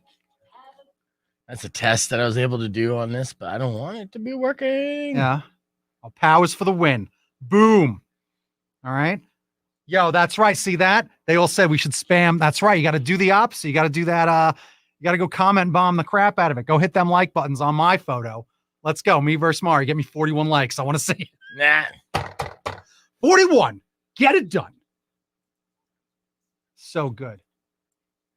I was looking at Lance. So you all see Lance here. You see Thursdays. Lance is the man, right? Yeah. He was at some festival thing. He took a photo with. Yes. Just like the prettiest girl I've ever seen. That's Lance being a DJ. Oh, I couldn't even believe it. I don't want to say the word fetish, but I love color. Like her lipstick and then the color hair. And then I love color. When girls know how to use color, I think it's the hottest thing. There was one time I was a waiter and there used to be this girl come in. Her whole gimmick was just like green. Right. Green. And you don't see green lipstick a lot. Green hair, green lips, green nails, the whole thing. And I'm like, you're an emerald goddess. Yes. You want to bang a comic book character. Well, obviously. You got a comic book. I gotta grab some of that anime gets in there too from time to time. I'm gonna grab Slobby real quick. We'll be back with Slobby Robby. Let me hit the reset and don't go anywhere. Let's do this. And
Fashion forward. yeah, right here, bro. Oh, No, we can talk about it. The thing with the company is they're not taking they're not taking advertising money yet from dispensaries, which I think is leaving money on the table. But they're waiting until it gets federally legalized. Yeah. But again, Which is it's soon. bullshit. It'll be good. Yeah, yeah. I mean, they gotta do what they gotta do. Yeah. But I need all those dispensary endorsements. You know what I'm saying? That's Oh, way more money, bro. Yeah, tons. I shot up. Good point. Oh, that's They're what all the not bread allowed? is. And then I'm Oh. telling you guys, the next big wave is psilocybin, and that's like the Yes. way even healthier version of it's the most healthy thing that's going on right now. Yeah, because they've been doing it in. Yeah, it's just really Northern good for your Cali. mental health and for well-being, and it de-stresses your body cumulatively over time. Yeah, I do mushrooms once a Can I year take a just for. picture of that when you're done? Yeah, I do. Yeah, here, I'll get you one of you. Yeah. And I'm gonna do one with my feet because I always start my story with my shoes.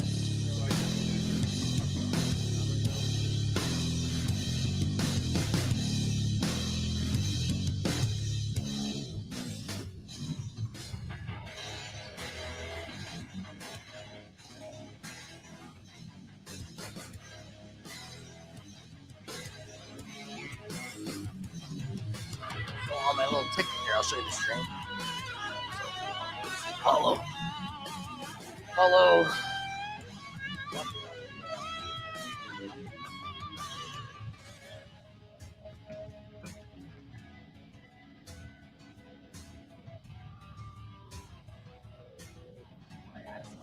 Yep.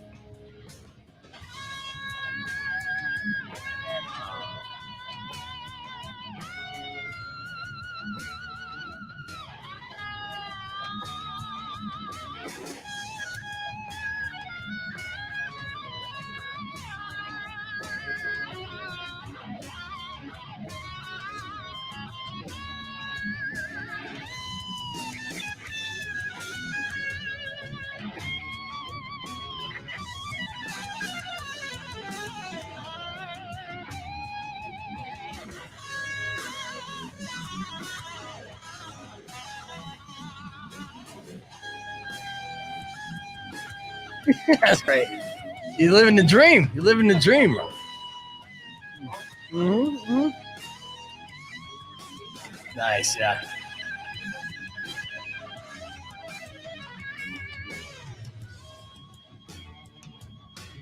That would be good. I need this, yeah, because like I just got one case trying to get them on board. I like drinking it because I like water, but I also like look like I'm drinking beer on the stream. You know? Yeah, yeah. Here, let me show you. I need to get you. So this is your camera right here. So I want to.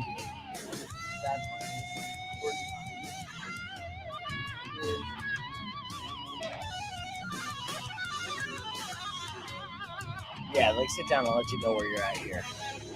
Yeah, that's perfect right there. You know what? That seat's kind of fucked.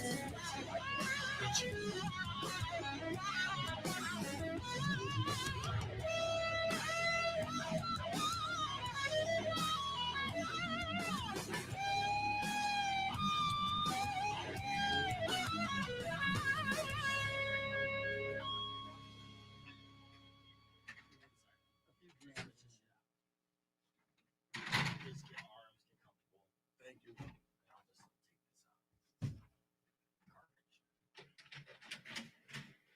Oh yes. There you go. That's like seriously, that is a big difference. Okay. And then you got cans.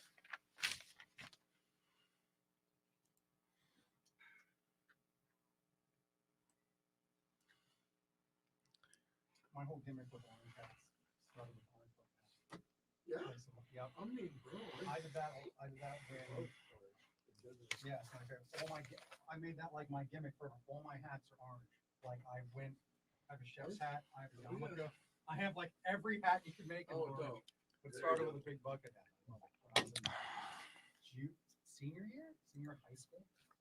Let's see. It was fun because then when I always wear on, because you see I love gimmicks. Like, oh, now we're thinking, and then people recognize me on train. They're like, oh, it's, and they just call me Opie. All right, here we go. So 12 seconds. Got the headphones on. How do I look? Am I like straight on pretty much? Yeah, you look good. Oh, headphones and the bucket hat. What should I do? Put them under anything? Yeah, yeah. Rock 102. Rock 102.1 KFMA, it's Beef Vegan Presents. Welcome back to the show. In studio, we got a very special guest. You know him well. Not only the owner of Generation Cool and Generation Cool Sneaks on 4th Avenue. Wait. Can I do this right? Remember, Oh, yeah. I got something for you. Yeah, you got an intro. Oh, Let's I got go. something for you. Yeah. Making his way to the mic. Hailing from 4th Avenue. Weighing in at probably around 227 Air Jordans. The man is more than complex. He shows his kicks all over Netflix. The Generation Coolest. It's a Slobby Robby. Yes, brother. There you go. Yes, welcome Robbie to the show. Thank you so much for coming in and hanging out with us, man. We're very excited. We got a lot of catching up to do. You've been making big moves, doing your thing as always. And, I've been constantly following you on social media. Always get a kick out of your lifestyle as a content creator. And obviously walking down 4th and seeing what you've been doing there. We're going to get to all that here in a little bit. But before we do, let's do a little F My Life. Since I know you're an expert on life, Robbie, right? 1,000%. Especially when it comes to wiping sweat off with a towel. After that intro. Yes. Is that hot, huh? No, that's why I'm here, to teach everyone about life. Yeah. And that's why you guys brought me in. Absolutely. If anything, you're a role model, and we look up to that. You're a self-made man. That's no joke. So a lot of people can take a lot away from just seeing how you've done your thing and being an entrepreneur and now becoming just this larger than life personality that you're able to make money from. So we're going to get into that here in a little bit. 600 KFMA, that's 600-5362. Let's do a little F My Life. Here's how this breaks down. I'm going to read you some emails that I got over the past couple days. You're going to weigh in on whether or not you believe that person's life is effed or they're just being a big baby, overreacting. Okay. All right. Here's our first F My Life situation. Today, I contacted the unemployment office. I was told that I needed to send additional information. Then that information had already been received, and then the case would be reviewed for the 4th time. I've been out of work for 3 months and haven't received a dime. I'm starting off kind of depressing. Jeez Louise. I know. Well, sometimes F My Life's are actual F My Lives. This is how I start off. I'm like, welcome to the show. We're going to have so much fun. This guy's about to commit suicide. F My Life. This is too real. I'm out. Sorry. Would you say that's an F My Life? Keep your head up. No, man, keep your head up. I mean, like, as I go back to like trying to get a job when I was 14 at the car wash, and they're like, "You're too young, kid. You're too fat. Keep it moving." You know what I mean? Like, dog. Like, the struggle to take money from others is, I would say, never ending. Yes. That's the never ending story. All right. But I mean, we don't know who. Obviously, come on, man. It's hard. It's harder for some people to get jobs. And so what the thing is, we've all been there. We all know that feeling. And the only thing you do with that is keep it moving, bro. I mean, hey, look, I wouldn't want to go home until I came home with a buck in my pocket, Right. If I was in that situation. So I say 100% keep it moving today until you come home with a bunch of bread. Okay. That sounds good. So yeah, we'll say big baby, keep it moving.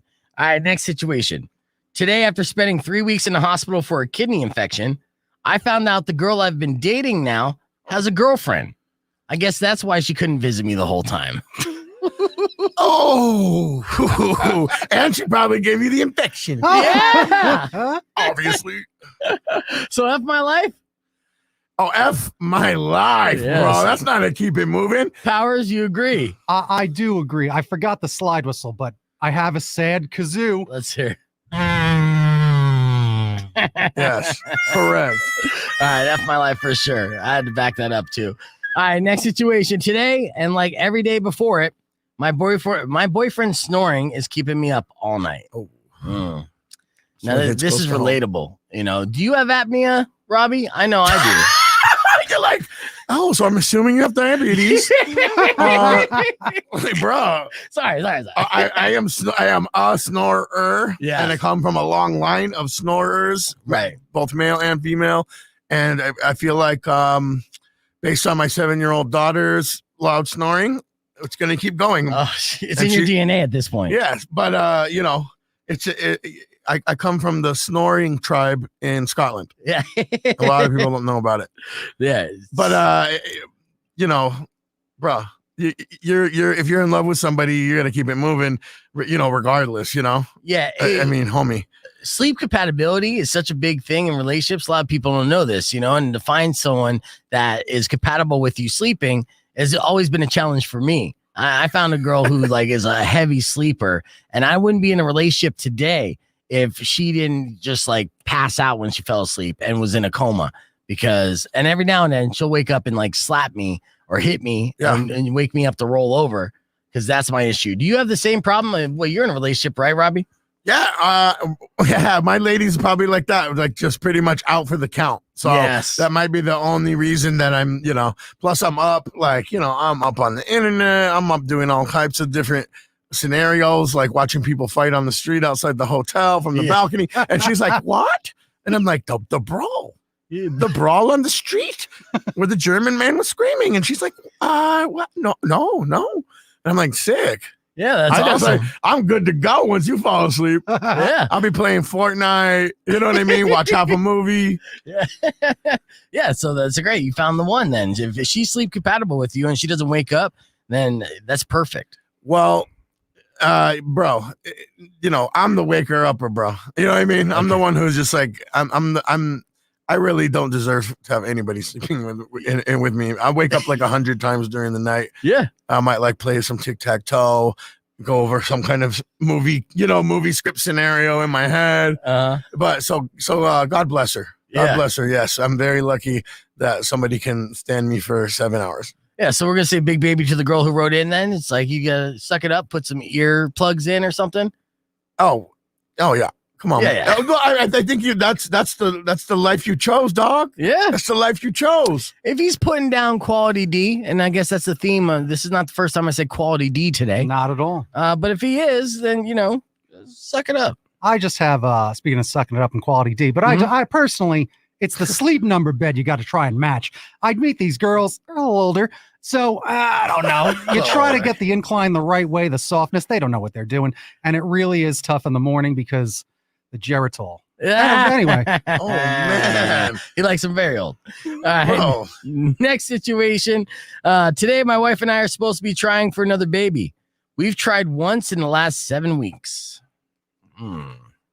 These are really depressing today. I'll move on to the next one. I know. Lord. This is how I like to welcome guests, Robbie. You're the first major guest we've had on the show. Show's only been around for 3 weeks. So, this is how I like to bomb. All right, next situation. Today, my girlfriend's phone was stolen. I have no idea who I've been sexting the entire afternoon. Whoa. F my life, Robbie. Oh, FML, dude. I mean, it's a dude. It's a dude at her work. I mean, we all know that there's only one option. Oh, yeah. No, I mean, that's, that always goes wrong. You know what I mean? Even when you're the other person on the other side that just thinks it's funny. They're like, well, I have called the police or they're like, yeah, absolutely. At the end of the day, that's what we chose when we chose cell phones and when we chose smartphones. But it's definitely a dude seeing how far you'll go. Absolutely. F my life for sure. Yeah, you were sexting a dude all afternoon. For sure. Yeah, for 100%. Sure. Yeah, not even a doubt. Yep. Done. All right. And final F my life here from the emails of beef@kfma.com. Today, I asked my husband what he wanted for his birthday, hinting he could have anything sexual. And he asked me. Here we go. Yeah. He asked me to take the kids and visit my mother over the weekend so he could have 48 hours totally alone, naked, drinking beer and playing his Xbox. Oh, Brody. Homegirl. That's another FML. If you're that person, I get it. Okay. Yes. I get it. I've been there. I've been married. I get it. But if you're the person on the other end, you're like, you didn't even want to take a quick advantage before I left town. Right. You know what I mean? So, I would say force him into it. Force him into it. Yeah. Stay home. Send the kids. and then stay home. Right. And then be Send the naked kids while to he stay plays home. Xbox. That's my actual real life advice. Send the kids somewhere else. I'm not kidding. And stay home and make it happen. Call up a home girl. You know what I mean? And order like whatever. Yeah. You know, whatever. I'm sure you can get whatever delivered in general and make it happen, homie. Okay. But still left my life. The fact that For he was sure. there. Yes. Oh, bro, if that happens to you, it's probably too late. That's up. Absolutely. There you have it. F my life with our guest judge, Slobby Robby. Slobby's going to be hanging out with us all hours. So we return. We're going to catch up with him. He's got a lot of cool things happening, and he's been doing up to a lot of cool things, even during pandemic. So we're going to find out all about that next on Beef Vegan Presents. All right, clear? Kaboom! Headphones clear, and then we're still on the stream. Yeah. So, yes. There we go. Yeah, the first couple of my last one. Oh, sorry. I was a little emo when I pulled this up. It's like, oh, that's a very real situation. We started the show with people dying from bee attacks. I know. I'm sorry. Yeah, I'm sorry. but when I get attacked by insects, it is funny. Yes. I always realized, I had long hair for a long time, but I always had the shaved head before that, and I used to get stung by, wasps and yellow jackets, like nasty things. Like big stings. And then a doctor once was like, well, your head resembles a horse's behind, and that's where they tend to sting. They're kicking. I'm like, sick. Yo, that makes sense. I am. I'm a very handsome man. A doctor said that. A doctor. The doctor's like, you know what? It's that you're ugly. Oh my That's God. why you're getting, that's why you're getting stung. That's hilarious. I'm pulling up your IG here for the streamers. All right. Let's see what Robbie's been up to. A ton of stuff. And just posting good visual content. Like a picture like this. This is just in Generation Cool. How did you get this picture? How did you make it's basically like the fisheye lens? Yeah, no, stuff? actually it's a 360. So the fisheye would have took the upper part and just turned it into a circular, which is really cool. You can buy a fisheye clip on for your iPhone at any electronics place or online. But this is a 360 camera that I'm holding myself. And I actually don't even have to turn around. The camera just literally has enough cameras on it. You plug it into your iPhone as well. And then it can take a photograph of the entire room around you while you're standing still. Wow. Yeah, So if you're in a big place, a big crowded place, and you really want to catch the mood, it's really sick. And a big shout out to my graphic designer, Marcoso. He's the one who brought it in and taught me all about it. And, with friends like that, who needs social media consultants? Right, exactly. Do you have a social media consultant or not anymore? I am the social media consultant. So anyone out there who needs help and you want me to tell you why your pictures are blurry and no one cares about you, I got you. It's going to be a hard conversation, but we're going to work through it. I mean, that's a good start. People are always like, oh, social media. I'm like, how about start with taking a clear photo that you feel like is worth posting? That would be like a bare minimum. Okay. A lot of people don't even do that. Yeah, the pictures aren't even clear. Yeah. I get back in the day, even MySpace, it was like, okay, word, like I'm getting an abstract representation of what you look like. You know what I mean? Like like you could still get catfish, but you kind of knew what someone looked like. In 2021, a clear photo of yourself and what you actually look like is kind of just a prerequisite. And I mean in any case, even in an artsy case, or if you're a costume guy or you wear a fucking ski mask and that's your thing, like make sure people know what's going on. So yeah, I would definitely be open to consultations, people who are not the unemployment guy only. Right. Now I got you. So I could do split screen here. So I'm sure we're going through your Instagram right now, showing the examples of clear photos, and all these are basically just taken on an iPhone. Yeah, of course. I think, but there is something to be said for film. Actually, the one you showed with the pizza, is true film. So that's John Primash in LA, and he does a lot of really cool sort of pop art based photography, and that's a real camera in Mel's Drive-In on Sunset, like after hours. How many grilled cheeses did you have to bite into? How many bites did you have to do to get this shot? I can tell you this. Probably the worst indigestion and heartburn I've ever had. Really? We ordered whatever we wanted. Nice. From Mel's, and we filled the entire table, and I pretty much had at least something of everything. And I'll tell you, it was more than one milkshake. And I'm not a proud moment in my life, but some great photos. Yeah. No, it was fantastic. Mel's is great. Big shout out to Mel's and Sunset Boulevard in general. So it was a hell of a night. Yeah. How long were you there taking pictures? Probably 2 hours. Okay. And Mel's gave us a whole booth at the end again, but this is not something that the average person isn't capable of doing on their own. Also, you have your friend has a French breakfast place. Ask her, can I bring in some flowers and make it look pretty? And me and my friends sit in there. There's a solution for everything. And Right. Especially for me, at least as a visual person, I see everyday people who I'm like, wow, maybe this person went to art school, there's great stuff out there. And then there's people who really don't, who aren't getting it, which is fine. But if you need help, just ask for help. It's like with anything in life. Yeah. So the key is to plan out these photos in advance and, just, okay. So going back to like a super basic art concept, this is like the art teacher in me, right? The art education major or whatever. There's like, first of all, what are you trying to do here? What is your message? What are you trying to convey? What are you saying? Is it clear? Is it a unique sentence that somebody can hear and hear what you're saying? Because the misfit skull is not making a sentence. That's like me walking up to you being like, soda.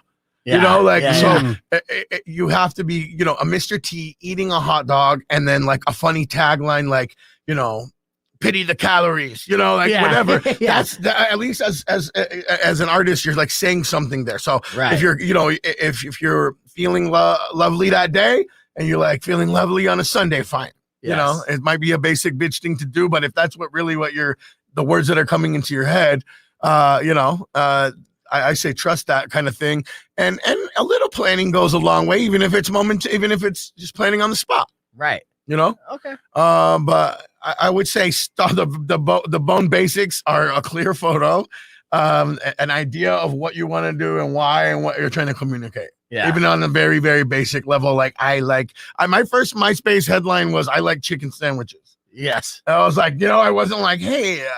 Art major living in Midtown Tucson. Yeah. But loving life in the mid 2000s. I was like, I love chicken sandwiches. And I had like girls like, hey, I just moved here from LA. Would you like to go get a chicken sandwich? And I'm like, Yeah. Can you post a clear picture, please? Exactly. Do you know what 4K is? Oh. Yeah. So you're ahead of your time on that. Even on MySpace, you got an understanding on it.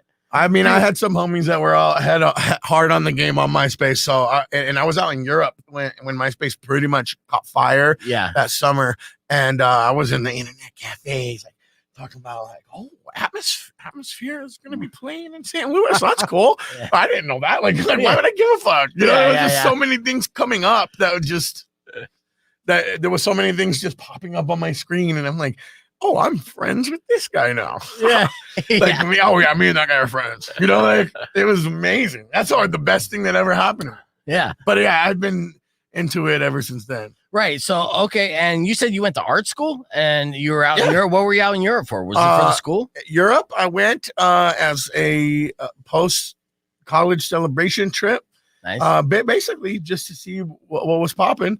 I was big into graffiti back then. Also, I was checking out a lot of professional graffiti in Germany and Austria, where that's a professional job you can have. Yeah. Would you say it's like was it some of the best graffiti in the world over there? I think that there's some of the, much to the nature of Germans, some of the best graffiti. Period. Yeah. But I would say more technical and more, and a little bit more serious. As Germans are, it was really impressive to see and them treat it so professionally. The stores, the graffiti stores were like Walgreens. Everything was like in sections, and it was very serious. But I don't think you can say anybody's the best. You got New York, and who's going to argue with New York about anything that they created? Right. So, and then you got Brazil, and San Francisco, the Bay. I was just out in the Bay for a week. The graffiti out there is insane. Yeah. Those guys just seem to they're just all crowded up on that little fucking peak on that and they're all going nuts. Yeah, like people force me I was with people that are like go and I'm like, oh yeah. You know what I mean? It was like 2 weeks ago and my dad was there and I was like, I got cut. It's go time, Pop. Time to I tag. was like, Pop, run to the car. That's funny. There's me on the ferry that takes you to visit the Golden Gate Bridge, Yeah. making a sexual movement at my brother. Yeah. And moments after this, my hat blew off into the water, and I yelled at my brother for not catching it on camera. Oh yes. So this is my life. Literally got mad at my brother. I got 40 seconds. Dude. Yeah, it's like you could have. You weren't mad that you lost your hat. You were mad that it wasn't caught on film. Yeah, I don't. So I mean, everything is Yeah, content. I told him it was That's $30. cool. We're gonna get another. Yeah. But that moment's priceless. Yeah. Awesome. All right, we're gonna be on 25 seconds on the FM here, and so I have so many different things we're gonna touch on. I started about. We'll start with the stores too, because Generation Cool Sneaks is just a really cool looking store. Anthony loves the stores, by the way, on the stream. So you see that. All right, 5 seconds.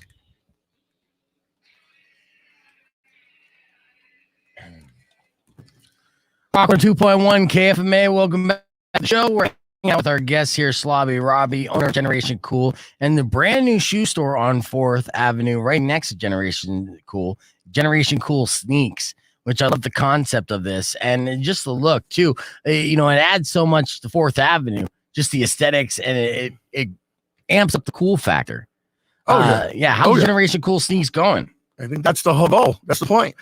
I mean, that it's going wonderfully. We're basically Generation Cool's kind of smarter and more compact little brother who's a sneaker reseller. Yeah. We had a lot of problem having enough room for sneakers in the vintage store, as far as being able to just really carry the amount that we were hoping to have on hand. Yeah. So we got the place next door, and we do both. And I have a little secret passage that takes me back and forth and back between the two. So Nice.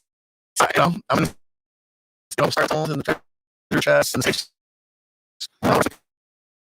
Eventually, you're gonna take over that strip. okay. I mean, I just little speed.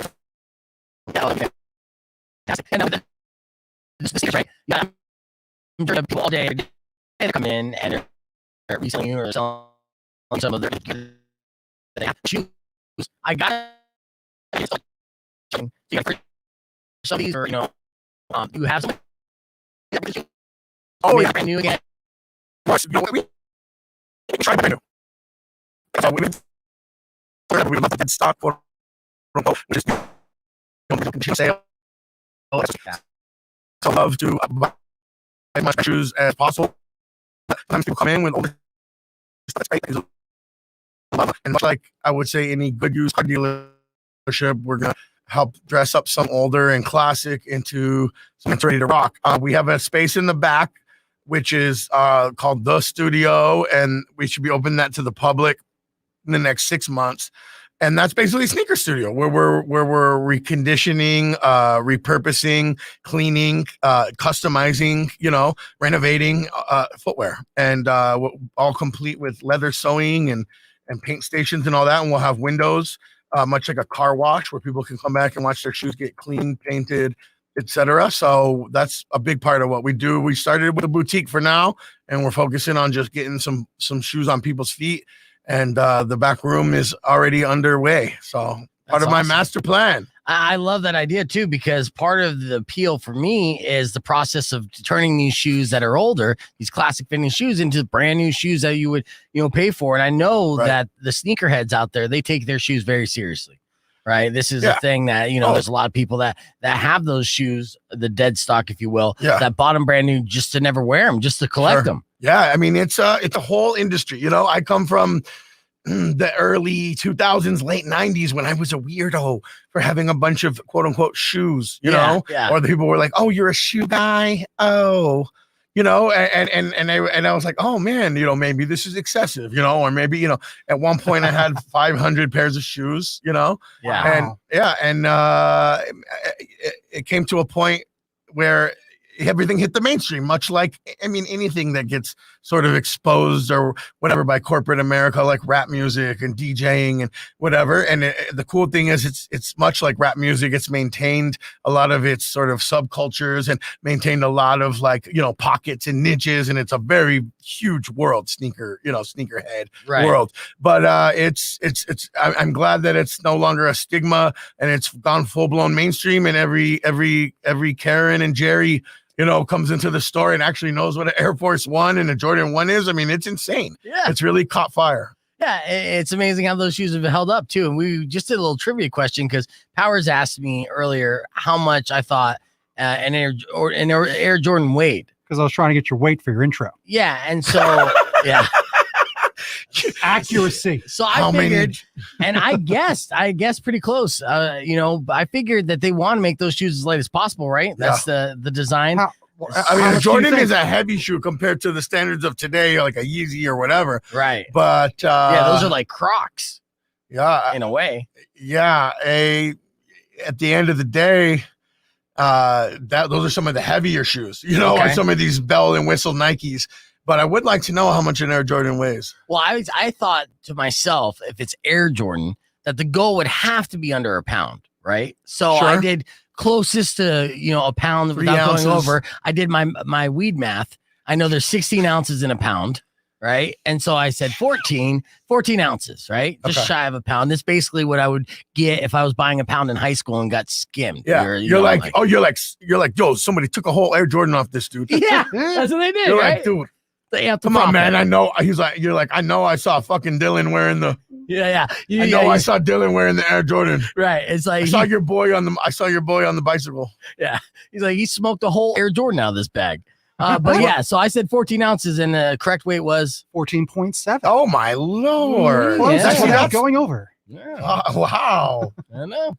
Yeah. If you need an extra shoe salesman who could just sell just based off weight. Your price is right. I'm telling you, I can just look at a shoe and tell you how much it weighs. So. You want a job? Yeah, I mean, possibly. I do need to make more money. Anyways, you talked about all the niches. Do you cover all the niches in Generation Sneak, or is that an impossible feat to do? Oh, Pun intended. It's not impossible. My boy owns probably the biggest sneaker store in the world, Urban Necessities in Las Vegas and Caesar's Palace, and he has everything covered. Yeah. But we like to do what we do, just like we always have, and we do classics. We do retro-centric, and we do comfort and coolness factor. And so we tend to have a lot of Air Force Ones and Nike Dunks and Jordan 1s and early Jordan models and stuff that I wore when I was a kid and stuff that a lot of our fan base and our customers and my peers and people, anywhere between, any little kids all the way to my age seem to embrace a lot of these certain styles. And it's probably because they're timeless, much like a leather jacket or a pair of jeans. So we embrace the classics and we're very retro centric, but I can tell you we have some Yeezys and some modern stuff. I got Post Malone collab Crocs in my store. Oh, wow. Like whoever would have thought we'd cross that bridge. Right. That's crazy. I'm embarrassed. I'm sure Post might show up in your store one of these days. I mean, it's definitely a destination now when people come to Tucson. Absolutely. And so let me ask you this. You're making 4th Avenue cool, just with the presence of both stores, it adds to that. Now, obviously, there's been a lot of construction on 4th Avenue, a lot of those condos going up. Where do you think the state of 4th Avenue is now? Where do you think it's headed? Oh gosh. Well, I remember when 4th Avenue was crazy when I was in high school, and it was like, you're like, yeah, someone's in it. You didn't have to go down there to ask to buy stuff. Someone came up to you trying to sell you acid, Right. And so that's the 4th Avenue I grew up with. And I mean, all I knew was, I guess, smoke shops and bars and maybe Toxic Ranch and some, cool, like kind of more punk rock, music based stuff. But the cool thing is that places like Tucson Thrift and Value Village, which is now the big Goodwill, and places like How Sweet It Was and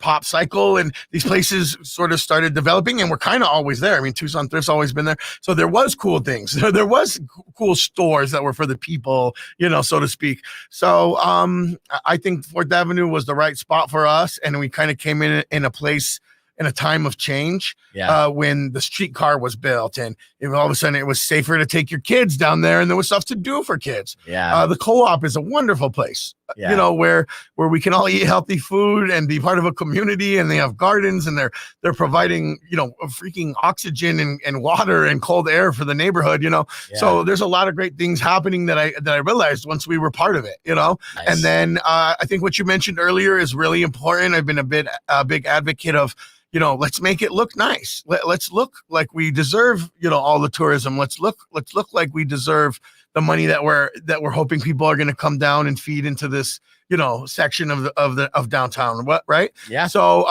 you know, don't have a handwritten sign. Maybe get a professional sign made. Right. You know, Yeah. I just spent a week down on Haight Street in San Francisco, and it is very cool. And I think that's what we are. We're a miniature for sure, Haight Street, but we're very similar. I spent a week down there, Yeah. but I can tell you that the buildings look very great. They're cool. They're colorful. They got music out on the street, and I think we're well on our way to that. And as far as speaking to the housing, I have no problem with that, especially because people have to live somewhere downtown, and there's not a lot of choices to live in Midtown or downtown. And if you're not like rich enough to buy in Sam Hughes or rich enough to rent near U of A and compete with U of A kids and have all the drama of that, what are you supposed to do? Live in Armory Park or, you know, off the map a little bit? But so, you know, these aren't necessarily all just, I would hope, for students. I think, you know, between this and the Maloney's and O'Malley's area, we're going to have a lot of areas for somebody like, you know, one of my employees, you know, or somebody who works in the area that wants to live in the area. I'm just, I would love for us all to be able to kind of mesh and coexist. And so I am an old fuddy-duddy in a lot of ways, but when it comes to this keep Tucson, you know, crappy, so to speak, I have mixed feelings on that, and I'd like to think that that's fine and dandy and cute in its own way, but I think that Tucson might be ready to grow up and be a grown-up at some point. Yeah, I dig that. Yeah, well put. Yes, like that's nuts, dude. Like for real, that's the best thing I've heard in a long time, because I love 4th Avenue. Absolutely, very much. It's a big deal. That hearing all that from you is fascinating. Really cool. I love 4th Avenue too, and I didn't before. You know, I didn't go to, you know, I didn't go to 4th Avenue to go out. You know, it was hard. I mean, every once in a while, but it was more. It just was the rowdier sort of collegey or, you know, whatever. And so of course we all hung out downtown around the corner. Yes. And I like the bridge now. I like that it's kind of coming together with places like Box Yard that kind of meet halfway, literally and figuratively. Yes. And I love that both ends of the avenue are popping. It used to be if you didn't have a spot in the middle of 4th Avenue, you were like one of these fringe businesses that was trying to make it. Right. So I'd love to see that 4th and University area really pop off. And I'd like to make some, you know, connections here, because what people want to do is be happy and have fun. And it's not about money. It's not about taking their money or them spending their money, but we can all do this together and share both of that. Like I go to Rocco's, Kingfisher. I go to, you know, Brooklyn Pizza, Hub, you name it. You know, Hermanos. I can name 100 places that I give my money to that aren't Chipotle, McDonald's, you know, what have you. So, but I'd love to see us all have that mentality, and we can all get it together. We can all get this. I love it. Yeah. And on that note, we got to take a quick break, but we have more with Slobby Robby. He's got his hands in a lot of businesses, and we're going to also ask him where he's been around the world here this past year. That's all coming up next on Beef Vegan Presents. Good. Sorry, I got to play some commercials, but yeah. Oh, it went long on the Midtown politics. But it's hyping up community. That was awesome. Yeah. That's why there's a morning show on. Yes. That's the point of this, I feel. You get to talk about Tucson a bit. Yep. That's all I want. You want to turn on the people that live here. At Tucson who are listening. Hell yeah. Yeah. I mean, we got people streaming elsewhere, but of course. But generally speaking. Yeah, we're locals, you know, we want anyone that cool ain't here stuff. should stop on by. Yeah. Like, that's the point. Yeah. I always called Tucson, I call 4th Avenue the boardwalk of Tucson. The boardwalk. Yeah. You know, like when you go to the place, that's the boardwalk. Yeah. It's the place to go. The crazies. Yeah. The outfits, whatever. Yep. You're getting your stupid street performers. Yep. And you're getting your gifts for people. It's where you take people when they visit. Yeah. All that sort of stuff. Yeah. And I love downtown too. And I worked at Grill and all that stuff. Yeah. So it's really nuts because because I don't know, we've just been stuck in the house for a year.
Oh, there would. I think that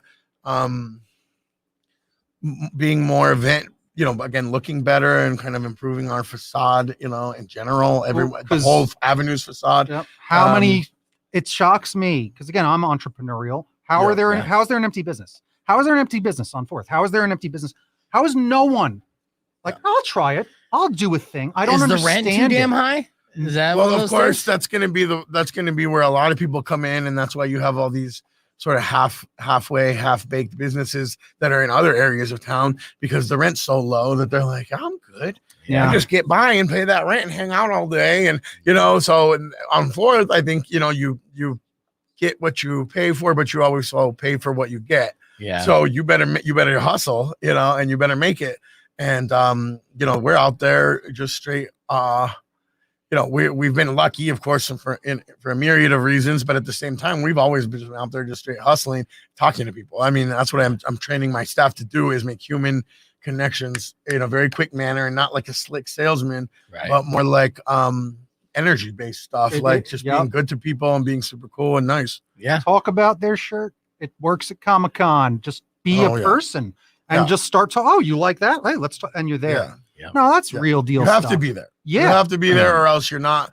And I've been lucky enough that a lot of these kind of people coming through the pipeline, whether it's customers or even my staff, are really hip to this stuff now. Yeah. And so people get it now more than ever. I think people are like, oh, like, no one's coming to the store being like, what? Yeah. Oh, it's a sneaker store still. People sometimes, someone will come in and they're like, oh, this is a 400, like picking up a Jordan that they had when they were a kid. And they're like, oh, I had these. And I'm like, yeah, well, your parents paid a lot for them back then. You just didn't know. That's right. And they're certainly rare now. Yeah. Well, yeah. And they're just, again, supply and demand. What? Right. Broncos are very expensive. If you want like an OJ Bronco, you want an older Bronco, they're just expensive. And it's just because supply and demand. Wow. And it's just one of those things. So people need to understand there's a lot of Broncos in my business, and there's a reason, we're not making up the price. I started in vintage making up prices, and I kind of helped set the market for basically 1 million of people who are doing it now. Yeah. But with sneakers, there's always been eBay, and there's always been places where you can show market value. Right. Let me ask something, because I don't know if you're going to ask this in a second, but like, how's Zillionaire? Still doing Zillionaire in the mall? No. So the sneaker store is basically my own personal Generation Cool incarnation of Zillionaire. Okay. Right. So, that's what I figured, because when pandemic hit and then they had to close shit down and everything. Well, yeah, actually Zillionaire was closed before pandemic. Okay. We just didn't renew our lease. Yeah. The mall, wasn't getting the foot traffic you needed. No, the mall prices increase exponentially compared to somewhere like downtown. Right. So the mall's like, yeah, here's your first year. We're trying to help you out, and then we're gonna just hit you. Right. And right. No, I heard a lot of people. And then between that and me really realizing that I need to be sort of the captain of my ship. Right. So you can't spread your businesses too thin. You can't spread yourself. I'm in too two thin. places at one time when I'm down there now. Exactly. So which people will try to tell you is impossible, but I literally am in an office looking at cameras that show me 2 stores at the exact same time. Exactly. And reading comic books and playing with toys and making artwork, but then coming out when there's obviously like people in there who want to meet me. So the mall, I was there all the time too, but I do better as a dictatorship rather than a democracy. I'll just say that. Well said. Well, you got to That's well, especially with some of when you're hanging around creative folks and you're trying to get things done, you got to be the one in charge, because sometimes creative folks need. Yeah, this is how you do it, guys. This is how you do it. I'm usually the creative one. Yeah. And then some other people are probably better with money and better at businessmen than me. I'm not necessarily a businessman at heart. Yeah. So I disagree with that. I mean, I think your house is going. Hustler in a way. Right? No, for sure. I guess I'm not the accountant of any kind of group of business partners. Okay. Yeah. But I tend to do best when I have full creative leeway. Yes. Because I pretty much know what I'm doing, Yeah. And I've learned to I'll ask my business partner, Zach, sometimes about logos and, stuff. And then he'll have really good input, and it's a great thing, but I'm the king. Yes. Hell yeah. All right. We got our last segment we're getting into. Only got about 4.5 minutes. So I want to go like this. That means we'll wrap it up. So let's get into it now. Sure. Rock 102.1 KFMA is Beef Vegan Presents. That's 3 Days Grace. We're hanging out here with our good friend Slobby Robby, owner of Generation Cool Sneaks, of course, star of Robbie's World on Netflix. Try again. Oh, I'm sorry. What is it? Slobby's World. Yes. Yes. My bad. I'm going off the top of the head. Hey, you're doing all right. You're doing great. Yeah. Plus, he's also so good looking. It's hard. I get a little Prop 207, My man. word. It was Prop 207 that's messed with my memory. Blame it on the legalization. Okay, Robbie, before we let you out the door here, give us an idea. Give us a bunch of plugs. I know you got your hands in a lot of different stuff. You got businesses galore. Of course, we got the 2 stores on 4th, but you're always kind of like shaking and moving. So what else you got going on and what you have on your plate right now? Oh, a lot of things. I think things are starting to pick up for a lot of people, and the businesses are everything's kicking back into motion. So that's a beautiful thing. We got Slobby's World Season 2 coming. That's coming. That's officially coming. I own it all now. I can do whatever I want. Nice. I'm the captain of the ship. Where's it gonna? Is it going to be coming back to Netflix? We'll see. Okay, we're negotiating. We'll nice. see. Whoever I prefer to control my own destiny. So I like it. We're good. Awesome. We are good. I can say that. Well, that's good news. I watched that entire series. I binged it when I first came across. Now I knew it was on Complex, but of course, that's kind of a little off the radar. Then it goes on Netflix, and everyone's like, "What's this show?" Even though it's been out for like 2 years. 2.5 years on Netflix, trending the whole time. That's fantastic. Wow. Yeah. So we according to them, we were the 4th most watched. I guess reality, what you call non-scripted television show they've ever had. Nice. So we're definitely doing more of that type of stuff and that particular content. So the Slobby's World will be back. We also have our new sneaker store next door, of course, like we talked about. Have a couple new projects coming out. One that's food-based that is kind of more of a surprise that I'll be announcing soon, but I can tell you it's food delivery based. Okay. Which is cool because you don't have to leave your house. Right. It's very, very, very cool project. I have my new cannabis company that will be coming out this fall called Bobby Bloodshot. Nice. That's a good name. I have a collaboration in the works with a medical psilocybin company out of California. And real briefly, you were talking about that's the future. So of course, we know medical marijuana and recreational marijuana. Yeah. That's hoping to become federalized. Psilo's next. Right, which is mushrooms. And it's an amazing thing. And I think any doctor or any holistic person can give you some more information on that, but it's really good for the mind, body, and soul. And I have a specific collaboration with a specific company, and they'll be called Super Slobby Snacks. Wow. And it's a daily microdose that's goes through the medical board of California, and it's a big deal, and it's very serious and very regulated, but it's really awesome. And I'm really excited about the packaging. It's basically Super Mario, but me. Yes, that's very sick. Now, I always been a fan or, intrigued by the concept of microdosing. They've been doing it in Silicon Valley for years, and it's a lifestyle for sure. So when I came across the mushrooms, I was like, I'm going to microdose at work, and it should make me more creative, and I should be more focused, and it'll make me better at my job. And I did it. I self-microdosed. I don't know if I did the micro part right, and it made my job incredibly difficult for what seemed like an eternity. So, oh no! yes. Yeah. So you overboomed, bro. Yeah, I tried. I was you turned up the boom enough. too loud, dude. So it's good that you actually have the dose down to a science, or it's an actual microdose. Well, that's kind of the point of science, bud. is to regulate and figure out what's appropriate. I thought you guesstimated science. That was my bad. Right. So I am not good at science either. Yeah. But there are people who break it down to a compound and separate it into singular doses. And it's one of those things where you actually want a cumulative effect. If you're going for a stress relief, peace of mind, antidepressing, it's like a medication. Qualities. If you're going for that, it's all about literally micro. And so you're talking about 2 to 3 smaller doses throughout a day, maybe one day off in the week. This is according to the medical instructions of California. Mm-hmm. And, it's not only, great spiritually, but also really good for mental health, and mental health is pretty darn important in the world right now. So I'm pretty stoked on that project as well. Especially important. And, I'm stoked for you and all the projects that you have going on. Make sure that you follow Slobby Robby on social media. That way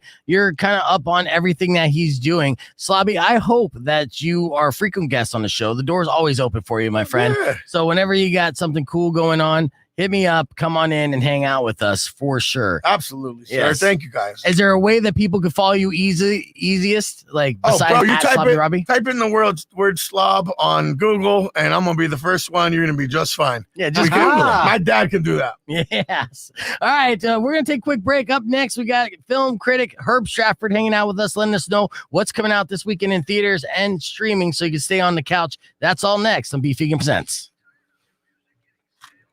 Clear. All right. Say bye to Robbie, everyone. You're the man. You're the man. Yeah, we went over local politics and mental health. Touch everything and everything in between on the stream. It was, yeah. Yeah, It's nonstop. Yo, that was awesome. That was so fun. That was fun. Like, I'm glad I got the replacement chair. It was very nice and comfortable. Yeah, I'm glad I was able to get that. The other one, I was like, I am very short, and I'm feeling very inadequate. My toes were like barely. I was like, I would have helped my posture though. All right, streamers, we're gonna hit the reset real quick. We'll be back with Herb Stratford and stuff. Got to take some pictures, and so chat amongst yourselves. All right, that was awesome. Sweet. I didn't know if someone was saying I was being too loud or whatever. When I touched the mic, they probably heard it on when I was. No, you're good. But to be honest with Do you, a switch out for this one. that's actually that's good. They're just trying to help you because they've helped out. Like, oh, we can't hear, or there's an echo up, and we'll notice there's a thing. So it is usually helpful. So if it kept going, you'd see more. So whatever it was, he noticed. Yeah.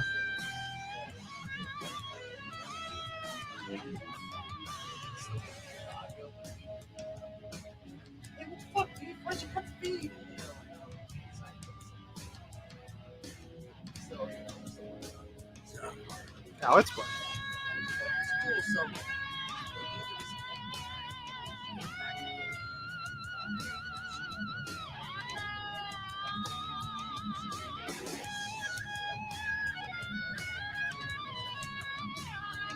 Yeah.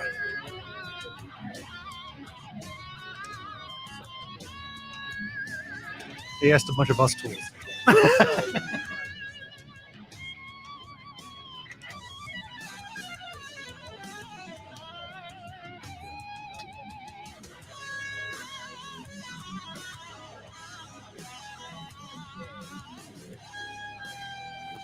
Yeah, that's cool. Cool.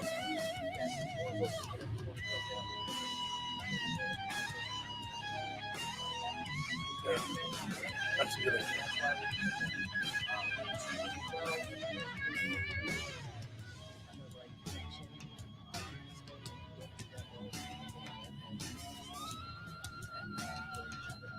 Yeah, I'll come in whenever you want, man. I'm down to come in and help and talk about cool shit that's happening in town. I always know what's going on.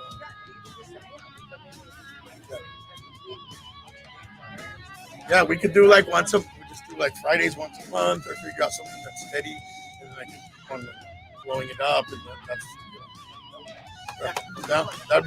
that's what consistency is what it's all about. Yep. If people are like, oh, he's there once a month, and if I can talk about it, or we'll get it going.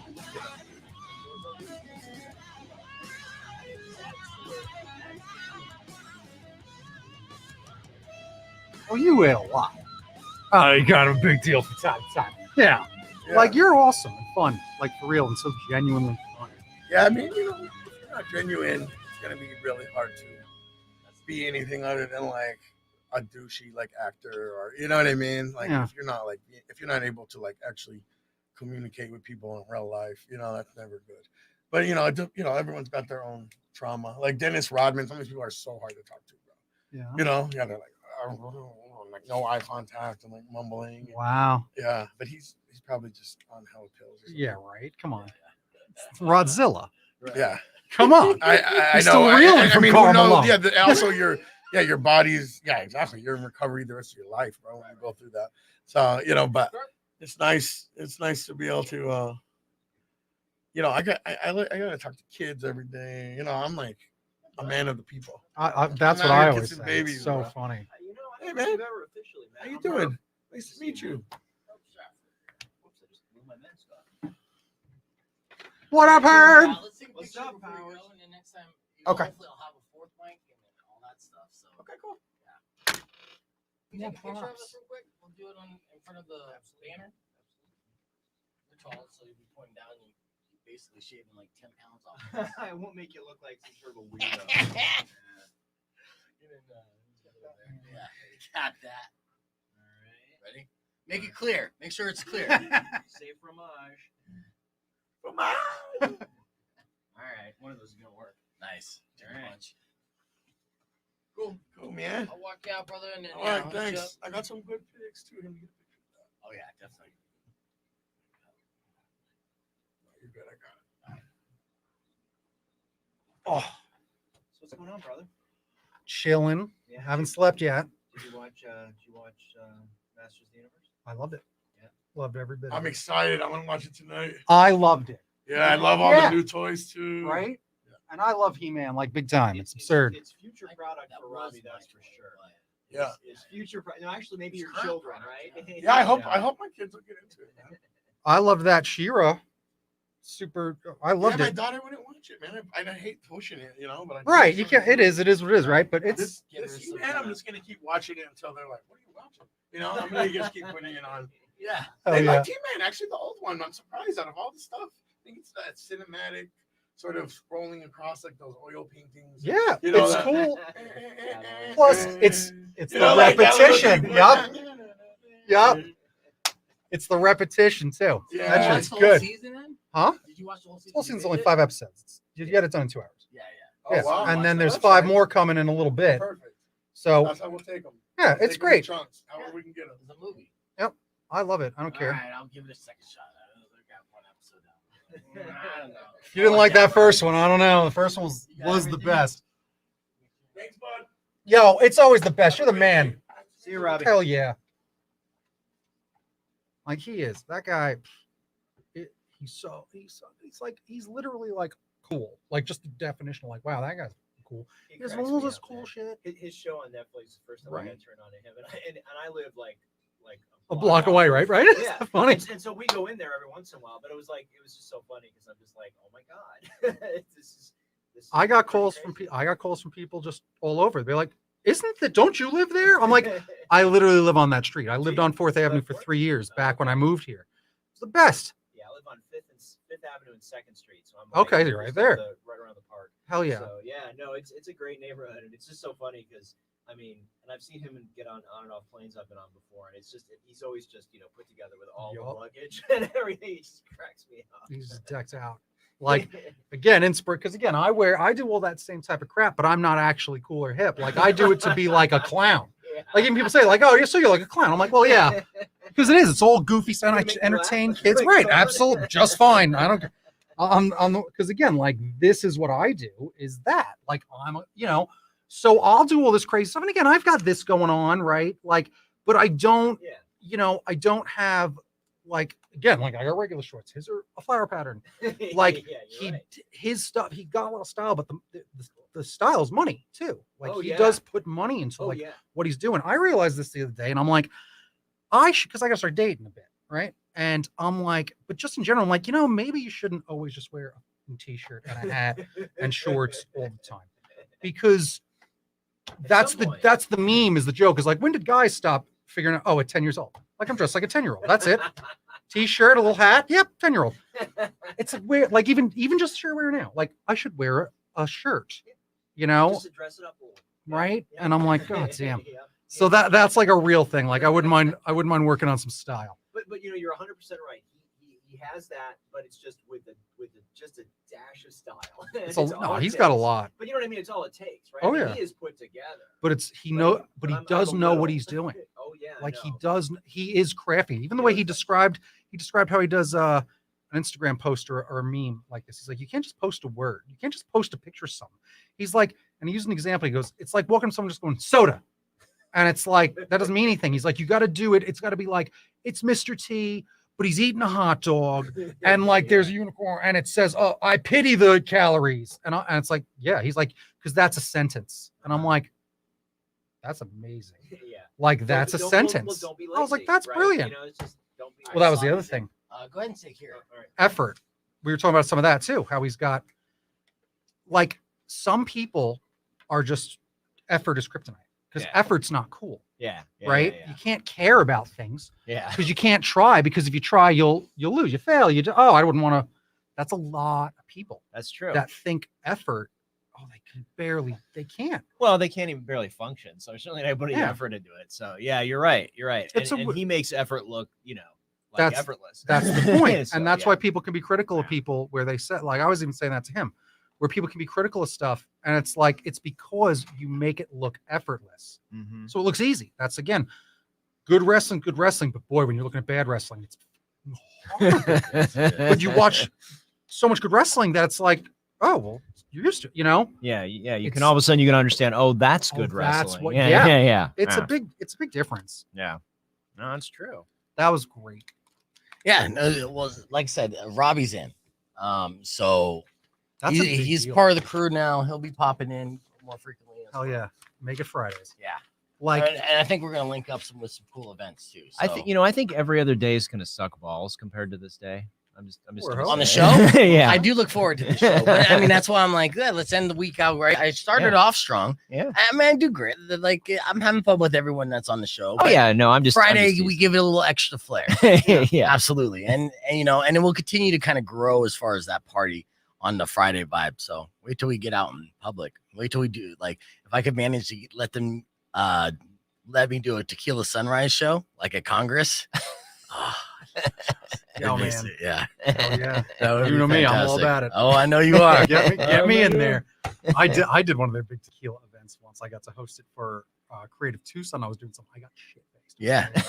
Oh, I love. I got to try every. And the best thing is getting or drinking before 10 a.m. is the best. It's the best. It's a different buzz, man. Yeah. Yo, one day time drinking is always good. One time, me and my friends were drunk by 10 a.m. on St. Patrick's Day. At where were we before? It was Brooklyn. Before it was Sky Bar. What was it? Remember what was blue? It was blue. I don't know. I've only been here for 5 years. That's what? Yeah. What? I know, man. I'm a transplant from Phoenix. Don't hold it against me. Heavens. Oh. What was it called? I forget, but it was just this douchebag bar. Yeah, but we were just. I can't even remember either, and I've lived where we lived for 23 years. So Yeah. I can't remember what it was either. Called? It was a super college bar before they changed it to like the super nerd bar, which I love. Yeah. Oh, it's right on the tip of my tongue. It's with the C. Whatever. Who cares? But anyway, we were drunk there, and I mean that day we were done before it was like 5 o'clock. We were like wasted. It was amazing. Put a diaper on. But it was St. Patrick's Day. Yeah. And that's what happened. I remember. And then I got crossfaded because that's a classic. Whoops. So I'm out for a couple hours. And then I'll be back. There literally one of my catchphrases was don't call the paramedics. Because that happened once where I pass out. I'm like, oh my God. I'm like, no. Don't call the paramedics. Someone said call the paramedics. Like, no. And then I said, and they're like, you're right. I like to party. And that's what I said. And then I like to party became code for all of us at Grill for like, because someone's like, oh, where's Nikki? She's disappeared. And she's somewhere. I like to party. Oh, she's fine. Said the code word. Yep. It was so funny. That's it's like awesome. safety meeting. That's code word, right? Yeah. It was a safe meeting. So super fun. But I used to be called the enabler. Because I would always be like, oh no, just come on. We'll just smoke another. Smoke again. People be like, one more it's hit. 5:30 in the morning. I'm like, I got you. And then at the end, I'm like, I got you good. The enabler strikes again. Like a piece of shit. All right, here we go. 40 seconds. The worst friend ever. It's so fun. It's so fun to be the party friend. Like, it's the best. We're kindred spirits here, Powers. Trust me on that. 25 seconds. I get a little glimpse too. Yeah, tip whatever you need to do. Am I blocking my face? Where am I? Yeah, don't block your face. Yeah, I mean, you are far back there, but I guess that is. Oh, how about There we go. There you go. That's okay. All right. Yeah, you can see yourself. I guess, I mean, you could put that camera closer, Powers, if you want. Oh, can I just put it closer? I wasn't sure if it was like. Yeah. I mean, I'm fine. Let's just leave it for today. 3 seconds. Well, we can prop that one up. Rock 102.1 KFMA is Beefing and Presents. Welcome back to the show. It's Friday morning, so you know there's going to be a lot of movies and television shows coming to you this weekend for you to enjoy. So we bring in our good friend, film critic Herb Stratford, to let us know what's good and what's not. Good morning, Herb. Good morning. Nice to be here again. It's nice to it's nice to see you again. I stumbled over it. You know why? I'll tell you why. Because last week you mentioned The Green Knight. And The Green Knight was kind of under my radar. I'm just like, what? King Arthur? Like, whatever. Like, I haven't heard much about it. I didn't see any previews ahead of time. And I honestly wasn't excited because King Arthur wasn't that great. But after seeing a trailer for The Green Knight, count me in. That movie looks amazing. It's sick. Is it? Yeah, I saw it last night. It is seriously sick. And I mean, it's from a guy who, Powers, you'll probably appreciate this. I loved Excalibur. Okay. The John Boorman movie. Do you know that movie at all? A little, maybe, perhaps. That movie was like that was an R-rated. Young Helen Mirren was in it. Yes. I mean, this movie, Patrick Stewart's in it. I mean, it's Liam Neeson is in it. Everybody's in it. This is like the first R-rated like fantasy movie, right? You know, think about like a heavy metal kind of movie. And I mean, it just blew people's minds, and no one has ever been able to. Maybe the first Conan movie was sort of maybe that way, but I mean, you know, that's why this is so exciting, because it's just like this epic scope and scale. It's a director who's very atmospheric, very dark, very kind of kind of commercial. And then you've got Dev Patel, Alicia Vikander, who I had a crush on since the first time I ever saw her. It's just it's remarkable. It is a trip. It is definitely worth checking out. And it's one of those big screen movies, right? Like, you got to go see this thing big, because I don't care how big your TV is. There's some movies you got to see big. You know, like some sort of a rom-com thing. Whatever. Watch it at home. Right. Watch it on your phone. I mean, yeah. it doesn't matter. Well, yeah, you're right. You're right. So But- yeah, 92% on Rotten Tomatoes. So it's definitely getting the love. And this has been delayed about a year. And there's the folks, you know, over at A24 who, you know, just do great stuff. As you said last week, Beef. I mean, these are the folks who gave us Zola, and they give us all the good stuff. Right, which I finally got to watch Zola as well. Yes. Yeah, I paid $20 for that to watch it, to rent it, and it was worth it. I was going to say worth it. Yes. There was a couple scenes that they did not include of the Twitter thread, and they did that for the sake of it being too dark. And I was like, oh, I want all the darkness. Give me the black hole of darkness. I want it all. But it made sense. And, you know, the way that they did the film was very clever. And the story, of course, is crazy. It's a Twitter thread that went viral. If you don't know about it, look it up. Zola is the name of the Twitter thread and the movie. So, yeah, fantastic. So I was excited to finally catch up on that. So I gave it a thumbs up for sure. All right, what else we got coming out into the theaters this weekend, Herb? So Stillwater is the next thing on our list, and this is interesting. It's sort of a polarizing pick. So people, it premiered at Cannes, and audiences either loved it or hated it. It stars Matt Damon, who is a guy who, you guys remember the Amanda Knox story about the woman that supposedly killed her roommate in Italy? Yes. Remember that whole thing, oh, right? Yeah, very clearly. And that was a very great doc. You know, really interesting story. So this is sort of like off of that concept, where he plays this guy from Oklahoma, and he goes to France because his daughter's been arrested and she's in jail for murder, and he's trying to figure out what's going on. And he's a very kind of red hat wearing, kind of rednecky guy. And so it's sort of a little bit of fish out of water, right? And him trying to figure out what's going on. But, you know, his daughter's played by Abigail Breslin, who, of course, we've seen in everything for decades now. And so it's sort of an interesting story in that, you know, based on something that happened, but people were really polarized about it. And some of them were just like, you know, Matt's playing an ugly stereotype of Americans, and I don't like that. Or, you know, so there's a lot of different things going on with this. It's only 68% on Rotten Tomatoes. So I don't know. I think if you're a big Matt Damon fan, for me, I'm waiting for The Last Duel, which is the Ridley Scott movie with Matt Damon versus Adam Driver, which is a medieval kind of like knights kind of movie. Okay, let me ask you this, because I'm glad you brought that up, because I just recently saw the picture of Matt Damon all uglified. You know, he looks ugly. Was that in The Last Duel, or is it in the movie that we're talking about? That's in The Last Duel. Yeah, Okay, he's got that funky little beard, you know, and he's like all messed up, scarred up. Yeah, he looks great. He looks brutal. Yeah. Yeah. And well, I thought that's what they were saying when he's playing the ugly version of Americans. My argument was going to be that they just don't like seeing Matt Damon look that ugly.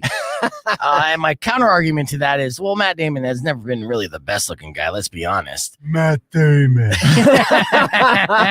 But, okay, so this one it might not be the best movie he's releasing this year. Yeah, I think that's a good way to put it too. Is that he's got a couple things that he's out for. Maybe if you're more like me and you're a fan of not ripped from the headlines, wait for The Last Duel, which I think is like November, December. So it's coming up. All right, that's good. And then the next movie that's coming out to theaters this weekend is The Evening Hour. Yeah, so this is, it's sort of sad. Appalachia sort of gets the bum rap, right? First they were just the rednecks, and now they're the meth cooking opioid, ground zero of the universe. So we've seen a couple films. I mean, if you think back to even Jennifer Lawrence's first movie, Winter's Bone, I mean, it was sort of set in that Appalachia, dirt poor kind of environment. So this is the story of a guy. He works in like a medical care facility, like a step down place, not a hospital. He's not a doctor, but he's not like just changing bedpans or whatever. And he's sort of slipping the opioids to some of his friends, right? And these are like older folks that, it's not like, I don't have any teeth and I've sold all my children. This is more like, I'm like, hey, my back is screwed up and, and I'm kind of out of my script or whatever, right? So he's helping his friends out, right? No big deal. There's this, genuinely scary dealer, right? But he stays away from that guy. That guy's kind of like, you know what? You take care of grandma and grandpa. Those aren't my clients. I don't care, right? Everything's sort of balanced, right? Right. I'm trying to mess up the youth. Yeah. And then so, this guy, the main character's buddy comes to town and he's like, woohoo, I'm going to start cooking. Right. And I see a wide open place and he's like, no. This guy's scary. He will mess you up. And of course, what happens? Well, you know what happens. It comes to a conclusion that, is not unexpected. So it's beautifully filmed. The cast is great. But I will say it's a very slow burn. It's a very slow, very atmospheric. Got to take a while to get into it. And then at the end, I was a little disappointed because I was waiting for a big payoff. And, and the big, it's coming, right? These guys are going to come into conflict. And I thought there'd be more of a boom, and it just sort of petered out a little bit. But it's an interesting film. I just wish we could get a happy story out of Appalachia for once. I mean, that's not going to happen. Not till they're off the heroin, Herb. I mean, think about Coal Miner's Daughter was depressing. I mean, we're going back to the 70s. It was depressing there. So, well, I mean, what's going to take to turn Appalachia into a positive place? You going to need Disney to buy it. I was just going to say Disney's going to say Disney too. Yeah. Yes, we all thought the same thing. Yep, right. That's right. Disney presents Appalachia. Yeah. That's the only way. All right. And then finally, we got for Madam Only, the stories of Del Close. So Del Close is sort of the founder, the pioneer of improvisational comedy. Oh, really? So think about Second City. Think about all those places that everybody on Saturday Night Live came from, right? The Groundlings, all this stuff. This guy basically invented, for what it's worth. I mean, it's probably going on back in Rome, but the modern kind of improv he started it and he taught everybody. So what's so cool about this film, if you're a fan of comedy, is every single person who from Belushi to Bill Murray to Chris Farley to even like the guys on Saturday Night Live now, they're like all owe a debt to Del Close, and some of them were actually trained by Del Close. And so there's this footage from like the 70s of these guys on stage, and you're like, oh my God, I've never seen that before, right? I mean, awesome. Like here's Belushi when he's like 18 years old doing a skit, and you're like, oh, that's cool. Wow. Right? So Did he still look like he was was 40 at 18? Just wondering. No, he looked young. He actually looked young. Okay. Coke bloat hadn't set in yet. yeah, that's sad but true. So it's a really interesting 89% on Rotten Tomatoes right now. It's on one hand, it's definitely for fans of comedy, right? I mean, I think but if you're a fan of improv, it is heaven because you're seeing stuff you've never seen, and everybody is talking to these filmmakers about what a genius he was. And the only parallel I could really draw is Doug Kenny, who was the guy that started National Lampoon. He was sort of a Del Close kind of character, out of control, right? Nuts, but brilliant. Yes. And so Del Close is the guy that you've never heard of, but basically is that same guy. So, and did he die young as well? He did die. He wasn't young, but he died, and I'm trying to remember now. I think it was a cancer thing, but you know, I mean, and there's a I'm not going to spoil anything here, but there's a scene where he invites everybody to come to his hospital room to say goodbye. Right. And I mean, like, everybody's there, like Bill Murray, and I mean, like, everybody's in his hospital room because they love this guy. He was just an icon. So definitely worth checking out. It's called For Madmen Only: The Stories of Del Close. This excites me. I'm a fan of both. And just yesterday, I was watching the old documentary Comedian. Jerry Seinfeld and Orny Adams. Yep. It's a fantastic film. And what's crazy is that Orny Adams thinks I hate him because I had an altercation with him on my radio show up in Phoenix. And I did not necessarily like him, but I was hungover as well. And he was kind of an ass, and then I put him in his place. And he tried to get on my show several times after that. And when I put the movie on, I was like, hey, babe, talking to my girlfriend. I'm like, this guy thinks I hate him. It's funny. Check this out. And so we're watching it. And then I'm like, wait a second. Watching him in this movie, I do hate him. He is no wonder. Yeah, he's a very hateable guy. But, you know, it reminds me of Mad Men, the documentary there, just documenting a different style of comedy, but still in the same vein. And I don't think I could do it. Like I look at improvisational comedy, and that scares the crap out of me. Yeah. I'm just like, I am, as evidenced by my failure in our Under Pressure. Yeah. The last 2 weeks here, apparently so. I would be horrible at improv. Yeah, it's like, and stand-up is scary enough because you got to have good material. But improv, there's no ropes. You are just falling. So. I find it fun, but that's just me. Much like bad wrestling, you really notice it. Bad improv. Oh, yeah. Oh, yes. Painful. Yes. All right. We have more with Herb Stratford. So we broke down everything that's coming to the theaters this weekend. When we return, what's coming to your streaming services? The stuff you could watch without leaving the house. We'll find out next on Beef Vegan Presents. Clear. Should we bum? If you want, I mean. Well, there you go. Oh. That's the spirit. Look at this man. Oh, you fixed it. There you Really? go. We can improvise. See? We got mad skills. Yeah. That's right. Yeah, as long as you're not asking me to name this film or that film, I'm good. How about ScarJo suing Disney?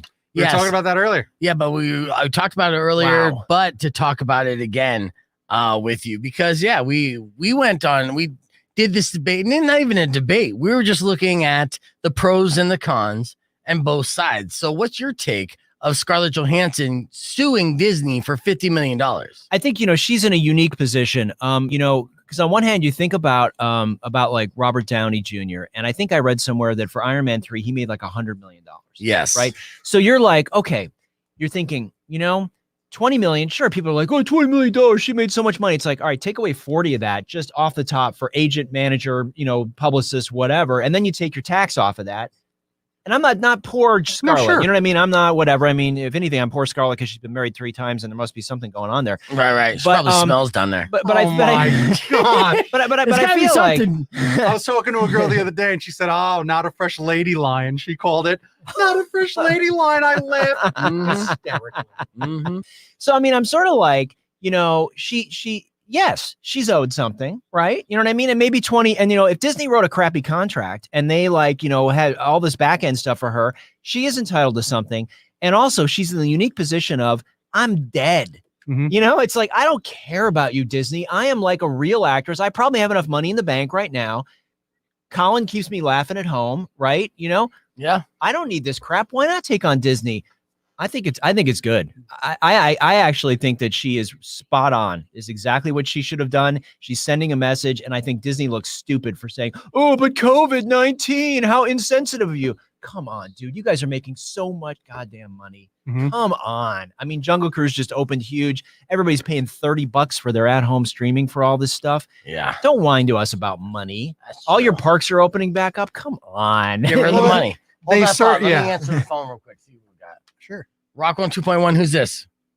What's up, BB? Oh, Donovan. Not the best time, buddy. It's good to hear your voice, but call back later, okay? We're in the middle of a. How about I'll call you on Monday? You're gonna call me on Monday? Okay, call me on Monday because we're in the middle of a heated debate, and I want to yell at Herb some more. Yeah. Okay, so talk to you Monday.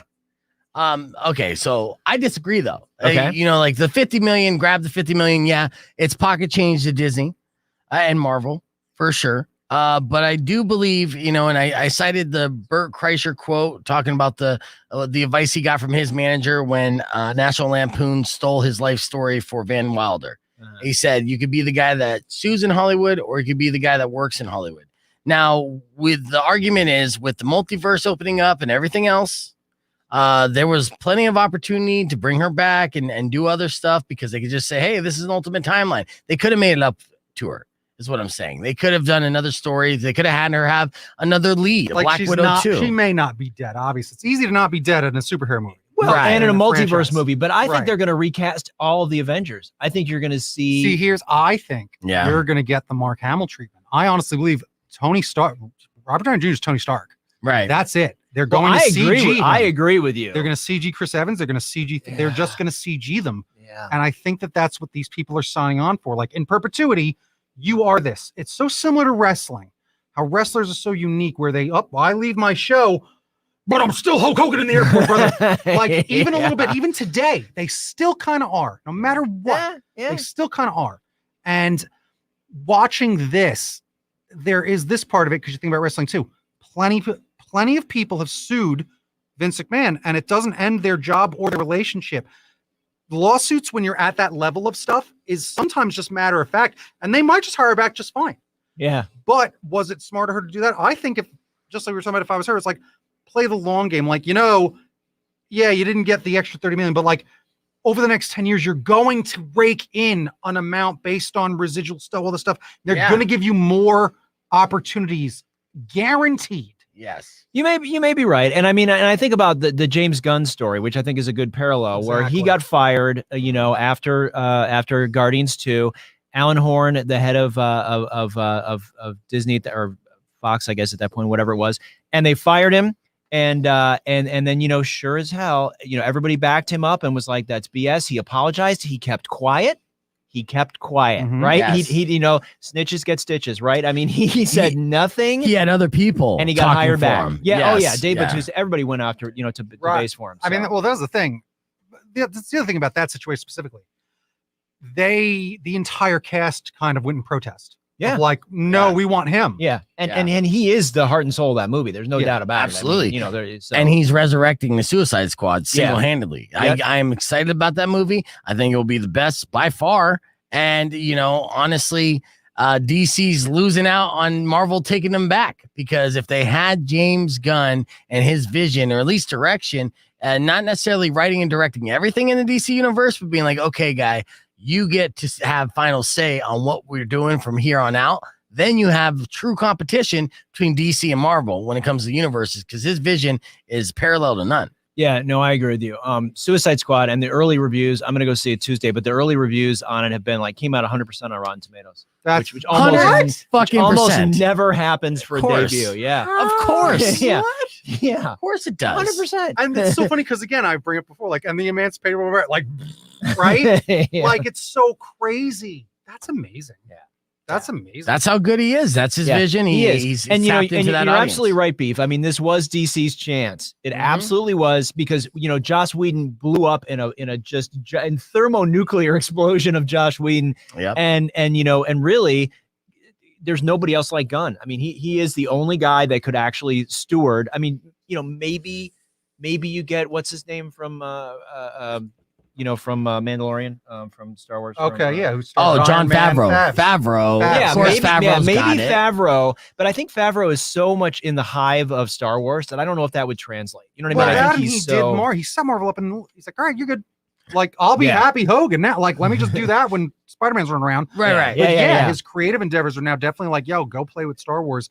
And he grand slam on that. Yes, he did. God, yeah. No, I mean, Kathleen Kennedy needs to stay out of his way. Him and what's his name? What's the other guy? The guy that does Rebels. Now I'm blanking on his name. The other. I'll never guess this one. I don't know. What did I stump out? I'm sure. Rebels. I'm not sure who's the director. Rebels. Of Rebels. Yeah, I don't well, know. it's the other guy that's the kind of creative guy at Lucas with Favreau, and I can't think of his name. Right? He wears the cowboy hat, and anyway, I think it's like, if you have somebody that lives in that verse, you gotta reward that. You really gotta reward that. And I think, this is going to be a painful pill to swallow because DC's going to be like, oh, can you come back? And he's going to be like, no, sorry, I can't, I don't know. I mean, like maybe James Gunn will go back after he finishes up with his baby. Now, he is kind of sick of superhero films. He's been saying that publicly. He said that he might come back for another Suicide Squad story if there was, he said, I've got a lot of threads, but he's just like, but Margot Robbie she's already like, I got to put Harley away. She's killing me. She's like, I need to do something else. It's too intense being her, which I get. Really? So she's done, but this is, she's done 3. So, yeah, I know, but like two fucking stinkers, being dude. her. What does that mean? Doing action movies or like? I think she means like the energy and the like insanity, because that character is just freaking nuts. Yeah. And so I think she's just like, I need. And if you've seen a lot of her movies, she does these other kind of drama things that are low key. And so I think it probably takes a lot of energy to be Harley. I guess so. I don't know. Because I would say Herb, people could really have Deadpooled that 100%. Yes. God, like she just could have been like videos, doing whatever. Yep.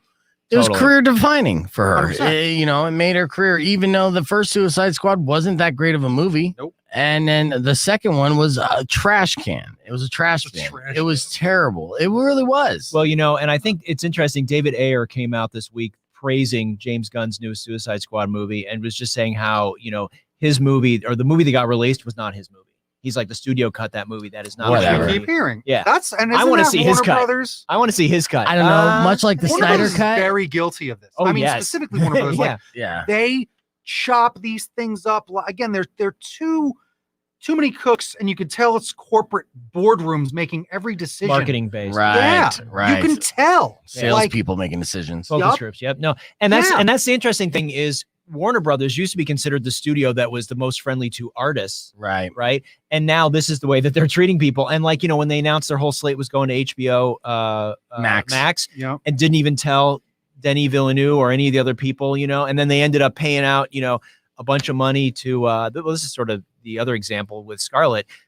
When they announced Wonder Woman goes to streaming, they gave Patty Jenkins and Gal Gadot $10 million. Right. Yeah. Why didn't Disney just go, hey, you know what? Just gonna throw you a little something, right? Just a little forethought. You know what I mean? I mean, we're gonna experiment with this rollout. This rollout. You just don't sue us. Just be cool, right? Right? Because now I think they could. It's more in their interest to go. Okay, we're going with your sister. You know what I mean? We're gonna go with that character because that character is still alive. We're launching the Red Guardian whole thing with the Russian Avengers. We don't need you. Yeah, I made the point too. This is big. This is a big problem for Disney because I made the point when they first did this dual rollout. Like the Monday after the rollout, the CEO of Disney was touting it as a huge success, and this was going to be the business model moving forward. Right. A week later, all the theaters started talking up because Black Widow did a huge dive in box office sales, and they were complaining and like, you're killing our industry with your dual rollout. So that was the first problem. Then the Scarlett Johansson is another problem. So, does this effectively kill the dual rollout that they were hoping to utilize as the blueprint moving forward? I think there's going to be some more battles left to be fought. And I think everybody is like, it's funny. People get all wound up right in the chat rooms and wherever about this stuff. But it's like, at the end of the day, the corporate decisions that are being made, it's like most people aren't even thinking about that stuff. Right. With HBO Max and with like all these streamers, they don't care. They're all about signing up new subscribers. So they're like, whatever, you know what I mean? They're like, what is Apple is going to do, like, 20 billion and they're going to pay on it for content for Apple TV Plus or something. It's obscene. Pitch them a script powers. I should. They're buying everything. They buy everything. That's been the joke for years, actually. Yeah. Huh? And so the thing is, it's, you have to, if like we're thinking about this in a different way, it's like their goal, corporate goal, is subscribers, which means more, more revenue and, whatever to their shareholders.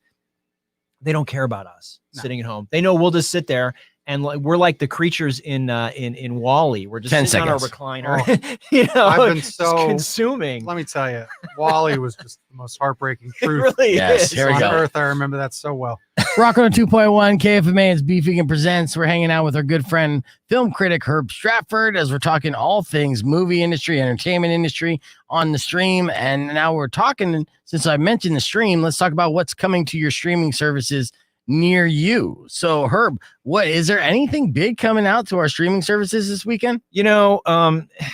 the big news really, which, is not really for everybody, but Disney Plus, doing Jungle Cruise, really. I mean, that, it's in theater and it's in streaming. So, I mean, that's, that you pay the premium, I think $30, I think is what it is, for the premium. So, I mean, if you're if you're a family of 5, you're like, well, yeah, that's a deal. I'm what the heck?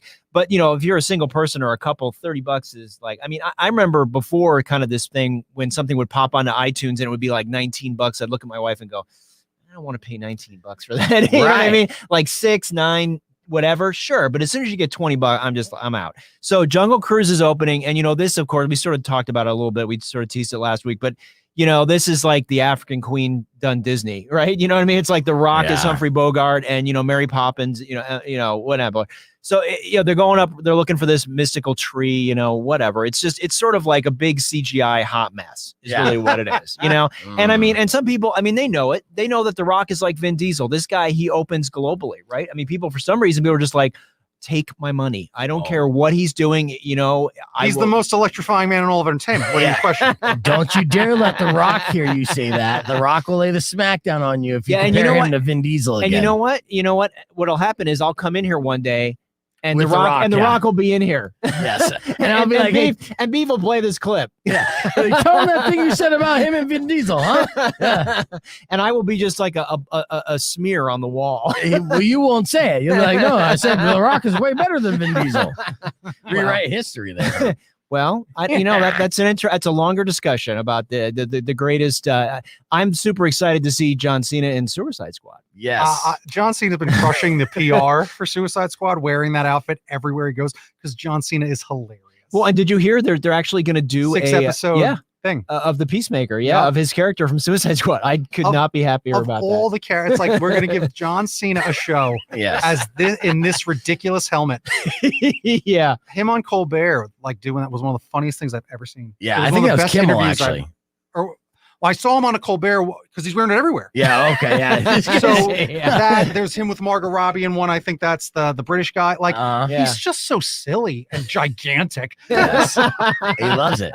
He's having a good time. Is James Gunn behind the 6-episode series? I believe he is, right? Yeah. Holy jeez. They decided to do it together. They're like, we're going to do this. And it's funny to me because, like, when Once Upon a Time in Hollywood came out, everyone was like, oh, you got to do the Rick Dalton thing and you got to do that, that thing that DiCaprio was, the star of. And everyone was so excited about it. And then, like, now, a little bit later, you're kind of like, nah, I'm not into it. You know what I mean? John Cena? Absolutely. Yep. Peacemaker? I am down. Sign me up because it's going to be funny. Yeah. Yes. And that's the thing. Like, just have fun. Yeah. Yeah. It doesn't have to be all like dark and serious. So, other streaming stuff this week. Hold on before we get into that, because I know that it's low on the streaming stuff, but let's break down the 3 wrestling actors here again. If you could put them in a category, right? Okay. So you got The Rock. He's Dwayne Johnson, The Rock. Captain Charisma. There he is. Crappy action films. Again, are all of them crappy? I think The Rock I'm entertained by some of The Rock's films. Well, I just saw a list of the 30 best, his 30 films ranked, right? Yeah. What's number 1? Number 1 is Moana. Okay. So what's number 2? That one almost doesn't count. Right. Number 2 was like the Fast and Furious films. So is crap. And where's Walking Tall? Rampage, I think, was number 4. So if that's number 4, it gives you an idea of what else is going on. So if you were to summarize The Rock's career in 3 words, I would say crappy action films, right? John Cena. Okay, John Cena makes comedic choices. He usually leans towards that. He doesn't necessarily he does the Fast and Furious. He's going to be, but he's not necessarily trying to be The Rock and picking his crappy action films because The Rock gobbles them all up. Well, he can make fun of himself. Like, think about him in Trainwreck. I mean, he was hysterical. Yep. Yes. And then they get Cock Blockers is like his comedy, right? That's right. So, okay, how about self-deprecating stud?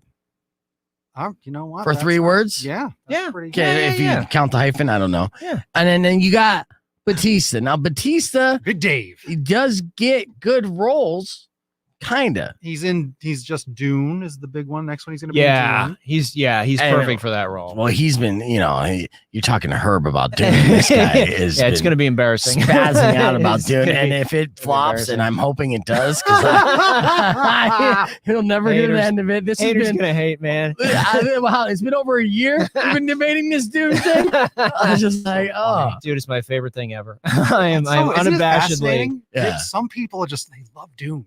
Yeah. Just get you good, huh? I have read the first book at least 10 times. I've Wow. read every other book. I mean, I have first editions of stuff. I mean, I am obsessed with that, and not so much the stuff that his son has written. I think most of it's crap, but I can't help it. It's like I'm a crack addict on that stuff. and he's it's gonna be that so world. disappointed when it No, sucks. I'm not, because Denis Villeneuve is brilliant. And I mean, think about it. Between Arrival, He's doing the sound effects. You can't win her. Keep talking. between Arrival and Blade Runner 2049, there's nobody better to make this movie. And based on the trailers and everything I've seen, I'm 100% in. Okay. And I'm not slavish to the book. I'm like, you know what? You can change some stuff as long as I get those visuals. I want Right. those visuals. Okay. Well, then the 3 words for Dave Bautista for me, I guess, would be the wannabe thespian. All right? Perfect, because he does Yeah. believe himself to be like, he's like, The Rock makes those movies. I'm an actor. Actor. So Yeah. that's all I'll do Dune. But again, he doesn't break Then character. also Army of the Dead. Yeah, exactly. Yeah. I mean, he is definitely playing the same guy, but he's a beast. He's a Yeah. beast. He is a I beast. know I love Batista. I watch a lot of those documentaries, so I love Dave Batista, the guy. Yeah. Like Yeah. he really is a quiet, like sensitive, does care about this like an art form. Yeah. Yes. It's so fascinating, and collects lunchboxes. Yeah, I know. Yeah. All right. Well, let's get back to the streaming. We broke down the 3 words to describe the 3 top draws at the box office that were former wrestlers.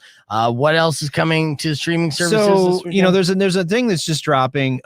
That's sort of a background thing. I mean, I don't think you'd spend a lot of time watching it, but it's called Sexy Beasts. I seen this. And it's a trip just because the concept is not based on looks, right? So it's like a dating show where but the thing is you can't tell what these people look like. So Oh, I saw the You see a little trailer? Oh Yeah. my, that was horrifying. Yeah. it is, right? It's so creepy. because it's not even furries. It's beyond that. Yes, it's beyond that. Yeah, like there's like a witch, and there's, I mean, so it's not just like a big. It's not like the Masked Singer where it's just like a big head. Yeah, Right.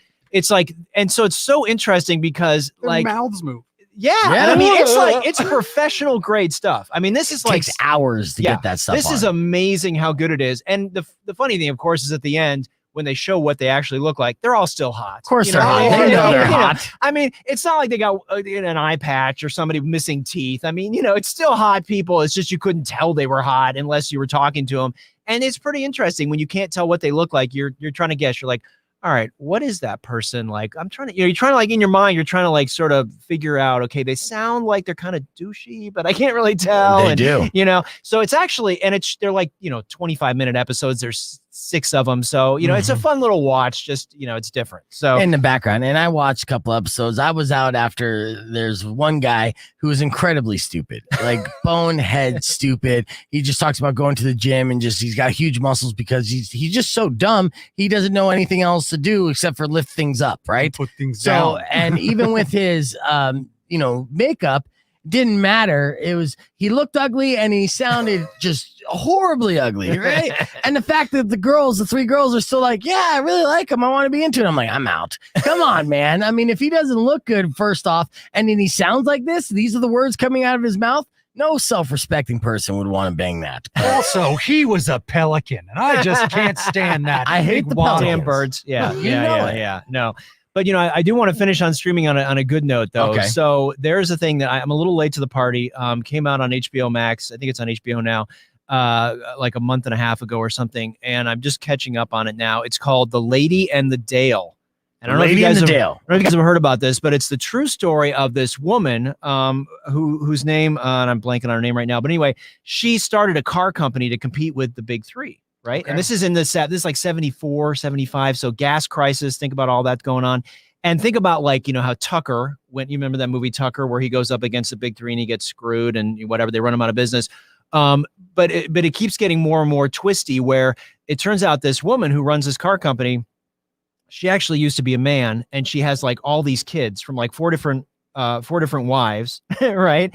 And then it's like she's doing this thing, sort of like she's selling shares in this car company that doesn't really exist. So think about that Theranos doc, the woman, the blood doctor, the blood test. Remember that whole thing that was like a big scandal, right? So it's like this whole thing of like, or think about John DeLorean, right? Who was selling cocaine to finance the production of his cars. So it's a really interesting, true story that you have never heard of. And it's sort of riveting the way that it unfolds. It's like, I think it's like 5 episodes, and I'm like halfway through them. So really interesting if you're interested in sort of bizarre stories, true life stories. And, this car is ugly. Yeah. I mean, frankly, it's like a 3-wheel car and you're like, really? And she was like, I'm going to build my second plant in 2 years. This is going to be the #1 car company in the world. And she believed it. Right. And she was paying all these people in cash. I mean, it's bizarre, totally bizarre story. So yeah, check that out if you want. Sexy Beast, you don't have to watch it. It's 24% on Rotten Tomatoes. You don't want to watch that. And I think there's a knockoff version of it on a network television show as well. So yeah, that's the trend this year. It's like, let's put them in makeup and all. Well, they still bang. It's all twists, right? Because the other one is, what's the one, and I'm blanking on it right now, Too Hot to Handle? Is that the one where they can't have sex? Yes. Yeah. So I mean, and this is the same. I like that show, actually. This is the same this is the same company who did that and this. The same. So they're like trying to shake up the dating thing with just a twist. Mm-hmm. And anytime you put women in bikinis on a beach, they're like, coming up next in our next dating show, we pair up people but take away their genitals. Let's see how they figure it out on this wacky. Come on. I remember that Futurama they did. Yes, that's right. That's right. Well, we're going to wrap things up right after the break, and we'll give you a beef tip. Herb Stratford, everybody, thank you for letting us know what's going on this weekend. Ooh, applause. Usually I get boos. No, it's a different program. Herb, okay. Don't make me boo you. All right, boo. Clear.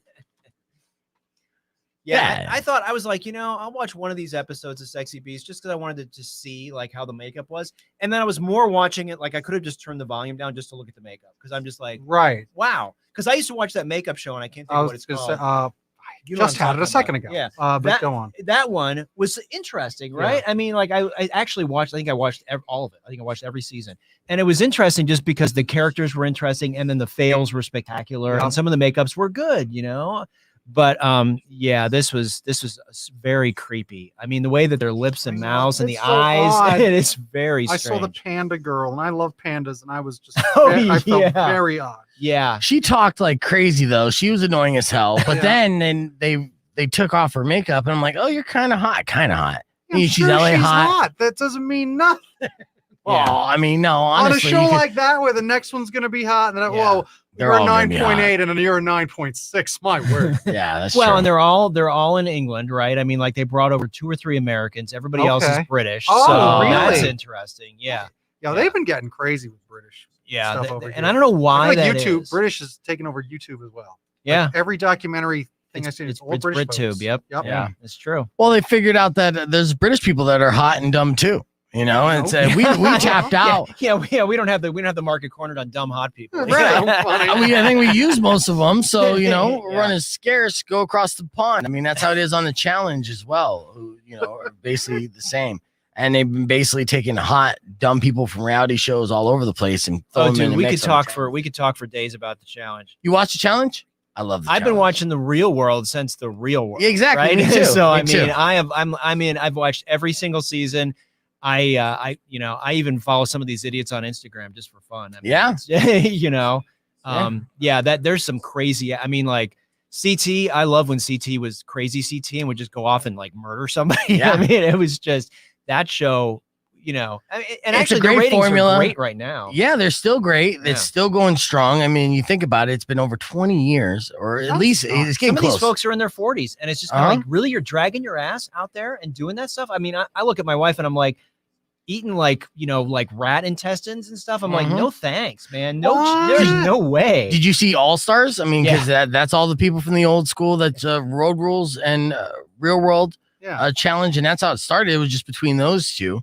And then evolved, and the show premise and formula is so successful that they're like, okay, we'll just grab reality contestants that look good, that are young and not necessarily attached, or maybe they're kind of attached, but we'll get them drunk enough to fuck other people anyways. Give us a day. I forgot, what was Road Rules alone about? What was So Road Rules? yeah. Because I used to watch it all the time. I forgot about Road so Rules. What was they Road were Rules? they were living in a camper and going all over the country doing missions. Okay. And so they had That's to- right. In the missions. Yeah. So That's so right. it was like the house but on wheels. Yep. And you couldn't get away from each other, which actually was more intense because it was such a confined Yeah, space. that's But you know, ridiculous. I gotta say, when they started bringing the British reality stars in from like Love Island or whatever, I'm just like, really? You know what I mean? I was sort of, and now some of them are sort of grown on me, but at the same time, I'm like, you know, all the newbies and the fresh meat, I'm kind of like, go away. And then when they did it against Olympic people and like Yolo Jones and all these people were just like getting their ass handed to them because, you know, an Olympic sport is so different than like a real world challenge. I mean, it's just miles apart. And those Olympians are all like, I'm an Olympian. And they just eat